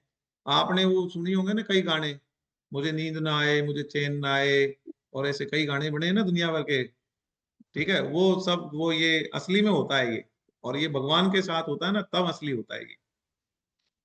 तो ये यहाँ पर जो वो कह रहे हैं, वो मुझे बहुत अत्यंत प्रेम करते हैं। वो ऐसे भक्त जो प्रेमी भक्त होते हैं मुझे अत्यंत प्रेम करते हैं, और वो मेरे अत्यंत प्रिय हैं, मैं उन्हें अत्यंत प्रिय होता हूँ। पहले कहे हुए सबके सब चारों भक्त ही बड़े उदार और श्रेष्ठ भाव वाले हैं। अब देखो ये जोरदार बात कही, चारों को ही भगवान ने क्या कहा, उदार और श्रेष्ठ कहा है। चारों ही भक्तों को भगवान ने उदार और श्रेष्ठ कहा है? क्यों भाई? आप बोलोगे चारों ही कैसे श्रेष्ठ हो गए? हाँ जी, चारों इसलिए श्रेष्ठ हैं कि वो बढ़ तो भगवान की तरफ रहे ना, है। आगे इसमें आएगा जब बताएंगे भाई, एक क्या होता है, देवता, देवता है, किसी को पानी चाहिए तो वो वरुण देवता के पास जाएंगे, है ना। तो ऐसे अलग अलग देवताओं के पास जाते हैं ना, और देवताओं के पास जाके मांगते हैं ना, तो उनसे उनकी पूर्ति तो हो जाएगी। जैसे कोई पितृ देवता के पास जाएंगे, पितृ देवता से बोलेंगे हमारा ये काम कर दो, तो भगवान ये कहेंगे वो पितृ बनेगा, फिर पितृ उसको मिलेंगे और पितृ उसकी पूर्ति करेंगे, और उसका क्या होने वाला है, जो उसने पूजा करी वो पितरों तक पहुंचेगी, पितर उसको उसके बदले में सामान दे देंगे, व्यापार होता रहेगा, ये चलता रहेगा, बाकी इससे भगवत प्राप्ति होनी नहीं है। लेकिन आप ये देखो, अर्थ भी मांगा ध्रुव महाराज ने, तो भगवान की तपस्या करी। तो आपको अर्थ भी मांगना है ना, तो भगवान की तपस्या में लगो, अर्थ उनसे मांगो, मांगना है तो आपको, तो भगवान कहेंगे वो श्रेष्ठ और उदार हैं। ठीक है, तो उनको श्रेष्ठ और उदार क्यों बोला गया है? क्योंकि उनके अंदर भगवान के प्रति कहीं न कहीं श्रद्धा विश्वास होता है कि ये ईश्वर है, यही मेरे ईश्वर हैं, यही मेरे सब कुछ हैं, और मैं इन्हीं से मांगूंगा। जैसे घर में जैसे कोई बच्चा है, अब वो अपने पिताजी से मांगेगा ना कि मुझे ये दे दो, ये दे दो, तो पिताजी नाराज नहीं होंगे। लेकिन वो बाहर जाके किसी से मांग के लाएगा ना, उसकी सेवा करके, और उसको मांग के लाएगा ना, तो पिताजी नाराज होंगे कि भाई ये क्या बात है, तो पड़ोसी के जाके और उनसे मांग रहा है। अरे अपना बच्चा पड़ोसी से जाके मांगेगा तो अपन खुश होंगे क्या? नहीं ना। तो यही कह रहे हैं वो, कि यदि आप भगवान से ही मांग रहे हो, भगवान से संकट में आप भगवान को पुकार रहे हो। जैसे गजेंद्र मोक्ष की कथा सुनी है आपने, गजेंद्र ने संकट में किसको पुकारा? भगवान को पुकारा। उत्तरा ने किसको पुकारा? भगवान को पुकारा। द्रौपदी ने किसको पुकारा? भगवान को पुकारा। तो भगवान के भक्त हैं वो, मोक्ष हुआ है उनका, भगवत प्राप्ति होगी उनको। तो आप भगवान को पुकारो, कुछ भी चाहिए भगवान को पुकारो। तो संबंध किससे है? भगवान से है। तो यहाँ पे देखो, भगवान ही उसको प्यारे लगते हैं, भगवान उसको प्यारे लगते हैं, चाहे उसमें अर्थार्थीपना हो, चाहे आर्थपना हो, चाहे जिज्ञासुपना हो, चाहे जो भी हो। इसलिए भगवान उनको क्या करते हैं। तो एक बहुत जोरदार चीज भगवान ने क्या कही पता? उद्धव जी को। उद्धव जी को जब गीता सुना रहे थे ना, उद्धव गीता, जब भगवान क्या बोले उनसे, हे उद्धव, मेरा पुत्र ब्रह्मा, मेरे प्राण शंकर, मेरा भाई बलराम, मेरी पत्नी लक्ष्मी और मेरी नैवात्मा मतलब मेरी आत्मा भी मुझे इतनी प्यारी नहीं है जितने आप भक्त मुझे प्यारे हैं। प्रेमी भक्त वैष्णव भगवान को अत्यंत प्रिय हैं। ऐसे भक्तों के पीछे भगवान घूमते हैं। ताकि, अब सुनो, बहुत जोरदार चीज आ रही है, घूमते हैं ताकि ऐसे भक्तों की चरण रज उड़कर भगवान पर पड़ जाए और भगवान धन्य हो जाए। और भगवान कहते हैं, भगत मेरे मुकुटमणि, मैं भक्तन का दास। भगवान मेरे मुकुटमणि है और मैं भक्तों का दास हूं। भगवान को आप खरीद सकते हो भगवान के प्रेम से, भगवान बिक जाते हैं। आप प्रेम से जब पुकारते हो, नाम लेते हो, तो भगवान बिक जाते हैं, भगवान दास बन जाते हैं। भगवान कहते हैं कि मैं भगत मेरे मुकुटमणि है और मैं भक्तों का दास हूं। और भक्तों को भगवान ने क्या बोला है बताओ? कि ब्रह्मा जी से, शंकर जी से, लक्ष्मी जी, ब्रह्मा जी कौन? उनके पुत्र। शंकर जी कौन? उनके इष्ट मतलब उनके प्राण शंकर जी। और उनके भाई बलराम, उनकी पत्नी लक्ष्मी, उन सबसे भी प्रिय है। अब बताओ, भक्त भगवान को कितना प्रिय होता है? भक्त तो भगवान को सबसे ज्यादा प्रिय होता है। ठीक है, तो ये यहाँ पर इसलिए बताया भगवान ने कि भाई भक्त चाहे किसी भी कैटेगरी का हो, भक्त भगवान को बहुत प्रिय होता है। लेकिन सबसे ज्यादा जो प्रेम करेगा निष्काम भाव से, निस्वार्थ भाव होता है उसका, वही तो ज्यादा प्रिय होगा। अब कोई अर्थार्थी है तो अर्थ लेने के लिए कर रहा है तो चलो ठीक है, भगवान फिर भी उसको क्या करते हैं? प्रेम करते हैं। लेकिन उतना तो नहीं कर सकते ना जितना कि निस्वार्थ प्रेमी को करेंगे। तो वही बात है। तो चारों ही भक्त भगवान को प्रिय हैं, लेकिन सबसे अधिक प्रिय है प्रेमी भक्त। ठीक है, यहाँ पर ज्ञानी क्यों कहा उस प्रेमी को? क्योंकि वो तत्व से जानता है, उसको ज्ञान होता है कि भगवान के अलावा कुछ नहीं है, इसलिए उसका नाम ज्ञानी रखा है। प्रेमी का नाम यहाँ ज्ञानी क्यों रखा है? कि वो तत्व को जान चुका होता है, तत्व को जान चुका होता है कि भगवान के अलावा कुछ भी नहीं है ब्रह्मांड में। अगला श्लोक है 7.19। बहुत जन्मों के अंतिम जन्म में, अर्थात मनुष्य जन्म में। अब देख लो भैया, अंतिम जन्म कहाँ होता है? मनुष्य जन्म में अंतिम जन्म होता है, इसके अलावा तो जन्म लेने ही पड़ते रहेंगे। बहुत जन्मों के अंतिम जन्म में अर्थात मनुष्य जन्म में सब कुछ परमात्मा ही है। इस प्रकार जो ज्ञानवान मेरे शरण होता है वह महात्मा अत्यंत दुर्लभ है। मतलब ये मान के कि भगवान ही सब कुछ है, जड़ चेतन जो कुछ दिख रहा है ना, कण कण में भगवान है। जो ये चीज को मान लेता है और भगवान की शरण हो जाता है, ऐसे को भगवान ने कहा, क्या कहा? वह महात्मा अत्यंत दुर्लभ है। ऐसे लोग नहीं मिलते हैं जो वासुदेव सर्वम की हमेशा स्मृति रखते हो कि वासुदेव सर्वम, वासुदेव सर्वम, वासुदेव सर्वम। सब कुछ कृष्ण भगवान ही है, सब कुछ कृष्ण है, सब कुछ कृष्ण है, सब कुछ कृष्ण है। हर चीज में, हर कण में, निर्जीव में, सजीव में, पृथ्वी में, अग्नि जल वायु आकाश पंच महाभूतों में, बुद्धि में, हर चीज में। बुद्धि में मन भी भगवान है। आगे जब भगवान अपनी विभूतियां बताएंगे ना तो बताएंगे कि मन भी मैं ही हूँ, बुद्धि भी, बुद्धि तो अभी बताई दिया, बुद्धि भी मैं ही हूँ, आगे आएगा मन भी मैं ही हूँ। अरे तो सब कुछ ही भगवान है। जो इस चीज को मान के भगवान की शरण में हो जाता है, भगवान ने उसको क्या कहा? अत्यंत दुर्लभ महात्मा कहा है। तो हमको भी ऐसा महात्मा बनना है कि मान लो सब कुछ ही भगवान है और भगवान की शरण में हो जाओ, फिर भगवान हमारे पे कृपा खूब करेंगे। ठीक है, और हमको, अरे भाई जैसे एक एग्जांपल भी दिया, जैसे बाजरे का खेत है।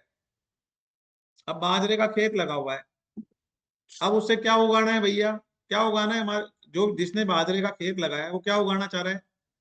बाजरा। पहले क्या था? बाजरा। बीच में क्या दिख रहा है? खेत। बाद में क्या बन जाएगा? बाजरा। तो पहले भी बाजरा ही था, बाद में भी बाजरा ही बनेगा, सब जगह बाजरा ही बाजरा बोल दो, बाजरी, यहाँ बाजरी लिखा हुआ है, बाजरी और बाजरे में कोई फर्क नहीं है, ठीक है। तो पहले भी बाजरा ही था, बीच में खेत दिख रहा है, बाद में भी बाजरा होगा। तो ऐसे ही है भगवान कि ये पहले शरीर दिख रहा है ना हमको, अब ये 5 तत्व हैं, ये पांचों क्या होगा, मिल जाएंगे, मिट्टी मिट्टी में मिल जाएगी, जल जल में मिल जाएगा, अग्नि अग्नि में मिल जाएगी, वायु वायु में मिल जाएगी, सब मिल जाएंगे, खत्म। और वो भगवान का ही रूप है सब। तो इस तरीके से अब ये दिख रहा है शरीर, वास्तव में है थोड़ी ना। जैसे बाजरे का खेत है, तो वो है तो बाजरे से उत्पन्न हुआ, बाद में बाजरा बनेगा, बस बीच में दिख रहा है। ऐसे हमारा शरीर जो बीच में दिख रहा है, बस इसके पहले जो हमारे शरीर में जल है वो कहीं था ना पहले, और वो बाद में भी कहीं चला जाएगा, बस हो गया। हमारे शरीर में जो अग्नि है वो पहले भी कहीं होगी, वो बाद में कहीं चली जाएगी, कहीं से आई है अग्नि, ठीक है। हमारे शरीर में जो हवा है कहीं से आई है, वो वापिस वहीं चली जाएगी। तो इस तरीके का सिस्टम है। तो पहले भी भगवान ही है, बाद में भी भगवान है, सब कुछ भगवान है। इस चीज को मान लो और भगवान की शरण में होके भगवान की भक्ति करो, बस। जिसने ये करा, भगवान ने उसको अत्यंत दुर्लभ महात्मा कहा है, ठीक है। तो आज हम प्रश्न उत्तर नहीं ले रहे हैं। किसी का फिर भी कोई प्रश्न होता है तो मेरे को आप व्हाट्सएप कर देना, मेरा नंबर सबके पास है ही। अभी केवल कीर्तन कर रहे हैं। कीर्तन शुरू में और अंत में करने से क्या होता है, जो बीच में भी हमने पढ़ाई करी है उसको भी पूरे भगवान कीर्तन में गिन लेते हैं। आचार्य जी, एक प्रश्न खाली। अरे जल्दी पूछो, 11 बजे मुझे कहीं पहुंचना है। एक क्वेश्चन था सिर्फ। जल्दी पूछो। ये मैं तो सिर्फ अपने इष्ट देव नरसिंह देव को ही मानती हूँ, फिर मानो मैं तो। कैसे, नहीं तो कैसे फिर आप मैं कृष्ण की उपासना नहीं करूंगी तो मुझे कृष्ण भक्ति कैसे, मुझे भक्ति कैसे अरे मिलेगी, फिर आप मुझे समझो, देखो, भगवत प्राप्ति कैसी होगी मेरे को। नरसिंह भगवान में और कृष्ण भगवान में कोई फर्क नहीं है। आप इसको, मैं एक चीज बताता हूँ, आप कंफ्यूजन मत रखो। हाँ अभी क्या होगा, अभी थोड़ा और आगे बढ़ेंगे तो ये बताया जाएगा कि भगवान कौन है और देवता कौन है। तो जब भगवान शब्द बोला जाता है ना, तो कृष्ण भगवान जो है वो नरसिंह भगवान भी कृष्ण भगवान ही है, और राम भगवान भी कृष्ण भगवान ही है, वो विष्णु का रूप भी है, विष्णु का ही रूप है। नहीं, और वैसे तो देखो, जो नरसिंह देव जी हैं वो तो विष्णु का ही, विष्णु भगवान का ही अवतार है। हाँ जी। तो वामन अवतार है, वो भी विष्णु भगवान ही है। तो ये सब कृष्ण ही है, और हाँ। शंकर भगवान भी कृष्ण ही है। जहां भी तो भगवान बोला जाएगा ना, जाप किसका करूं, जप किसका करूं, माला किसकी जो जपूं? आपके इष्ट है उनका जप करो। अच्छा हाँ, आपके जो इष्ट है ना उनके जप करो। अच्छा, तो भगवत प्राप्ति होगी? क्यों नहीं होगी? अच्छा नरसिंह भगवान भगवत प्राप्ति क्यों नहीं कराएंगे? बिल्कुल कराएंगे, 100% कराएंगे। अच्छा जी। भाई एक्चुअली क्या है, भगवान में और देवता में फर्क होता है। देवता किनको बोला है वो आगे डिटेल से बता देंगे। देवता वैसे मैं पहले बता चुका हूँ, जो इंद्र स्वर्ग में जो रहते हैं ना, जो इंद्र के साथ में, वो सब देवता है। अच्छा जैसे वरुण देवता है, अग्नि देवता है, ये सब देवता है। हाँ जी। जैसे अलग अलग देवता है, जैसे न्याय के देवता है, ठीक है, हाँ ऐसे देवता है। शनि महाराज है जैसे न्याय के देवता है, तो ये सब देवता है। तो देवताओं की भक्ति करने से आपको जो देवताओं से चीजें मिलने वाली वो मिल जाएगी, लेकिन भगवत प्राप्ति नहीं होगी। लेकिन भगवान की भक्ति करने से भगवत प्राप्ति होगी। तो आप यदि नरसिंह भगवान की यदि वो कर रहे हो, जाप कर रहे हो, तो आपको भगवत प्राप्ति होगी, क्योंकि आप भगवान की वो कर रहे हो। तो यहाँ पे जब कृष्ण भगवान जो कह रहे हैं, वो कृष्ण भगवान जहाँ यूज हो रहा है, बोल रहे कृष्ण भगवान है, लेकिन कृष्ण भगवान, नरसिंह भगवान, शंकर भगवान ये अलग अलग नहीं है। अच्छा ये सब एक है। भगवान में और देवता में फर्क है। तो आपको देवता की भक्ति नहीं करनी, भगवान की भक्ति करनी है बस। आपको देवता की भक्ति नहीं करनी है, अच्छा भगवान की भक्ति करनी है। जैसे अच्छा गोवर्धन पर्वत को उठाया था भगवान ने, हाँ तो इंद्र देवता है, वर्षा हाँ के लिए क्या कर रहे थे, ब्रजवासी क्या कर रहे थे, वर्षा के लिए इंद्र की पूजा कर रहे थे। तो कृष्ण भगवान ने क्या कहा, अरे इंद्र देवता की पूजा बंद करो, मेरी पूजा करो। मतलब उस टाइम तो वो कान्हा बन के आए हुए थे, तो फिर उन्होंने गोवर्धन में खुद का, वो गोवर्धन पर्वत कौन है, भगवान कृष्ण ही तो बने गोवर्धन पर्वत। पर हम ये सोचते हैं कि नरसिंह जो है नरसिंह देवता है, हमें ये लगता है नहीं नहीं नरसिंह। नहीं नहीं नहीं नहीं, बिल्कुल गलत है। अच्छा, ना ना ना, नरसिंह देवता नरसिंह नहीं, भगवान है। नरसिंह भगवान है। ठीक है ठीक है ना, हाँ, नरसिंह भगवान है। ठीक है वो तो कृष्ण का ही अवतार है। ठीक है, नरसिंह देवता का ही, नरसिंह भगवान का ही जाप करें। नरसिंह भगवान का ही जाप करो। ठीक है जी। ठीक है, वो ऐसे बोलने में कोई नरसिंह देव बोल देते हैं, बाकी ऐसे नरसिंह देव बोलने से देवता थोड़ी हो जाएंगे, नरसिंह भगवान है। अच्छा अच्छा। हाँ हाँ, ठीक है देवता को वो इंद्र के साथ में जो है वो, ठीक अरे है भाई जी। इंद्र की पूजा बंद करवाई ना भगवान कृष्ण ने, हाँ जी। क्यों करवाई? वही तो बात हो रही है यहाँ पे, नहीं, इंद्र की जैसे पूजा क्यों बंद करो? जैसे बोलते हैं जय श्री कृष्णा, तो हम कैसे हाँ? बोले जय नरसिंह देवता? नहीं, देवता की क्या, आप बोलो ना, जय नरसिंह बोल। नरसिंह, जय नरसिंह, जय नरसिंह, अच्छा जी। क्या ठीक बात है, है। जय नरसिंह बोलो आप। अच्छा। और जय नरसिंह जय प्रहलाद बोलते हो तो और ज्यादा प्रसन्न होते हैं। जैसे जय श्री राम, जय हनुमान, हाँ जी। जय श्री राम बोलते हैं तो जय श्री राम बोलते क्यों है? तो जय जय नरसिंह नहीं बोल सकते आप, अच्छा जी। क्यों? ठीक। हाँ जी। पता और नहीं राम था, राम बोल बोलते सक हैं, सुना राम नहीं राम है बोलते नहीं कभी। बोलते? ऐसे अरे कभी राम राम कभी बोलते नहीं किस बोलते लोग? जी जी, कभी किसी ने बोला नहीं है ना ऐसे, श्री अरे कृष्ण क्यों नहीं राम बोलते? राम। आप वहां जाओ, जैसे आप जगन्नाथ जी में जाओ, तो हाँ वहां जी। कोई आपको जय जय श्री कृष्ण बोलता हुआ नहीं मिलेगा। हाँ जी। हर जना वहां क्या बोलता हुआ मिलेगा? जय जगन्नाथ, जय जगन्नाथ, जय जगन्नाथ। अच्छा जी। आप वहां आप सुनोगे ही नहीं वहां पे।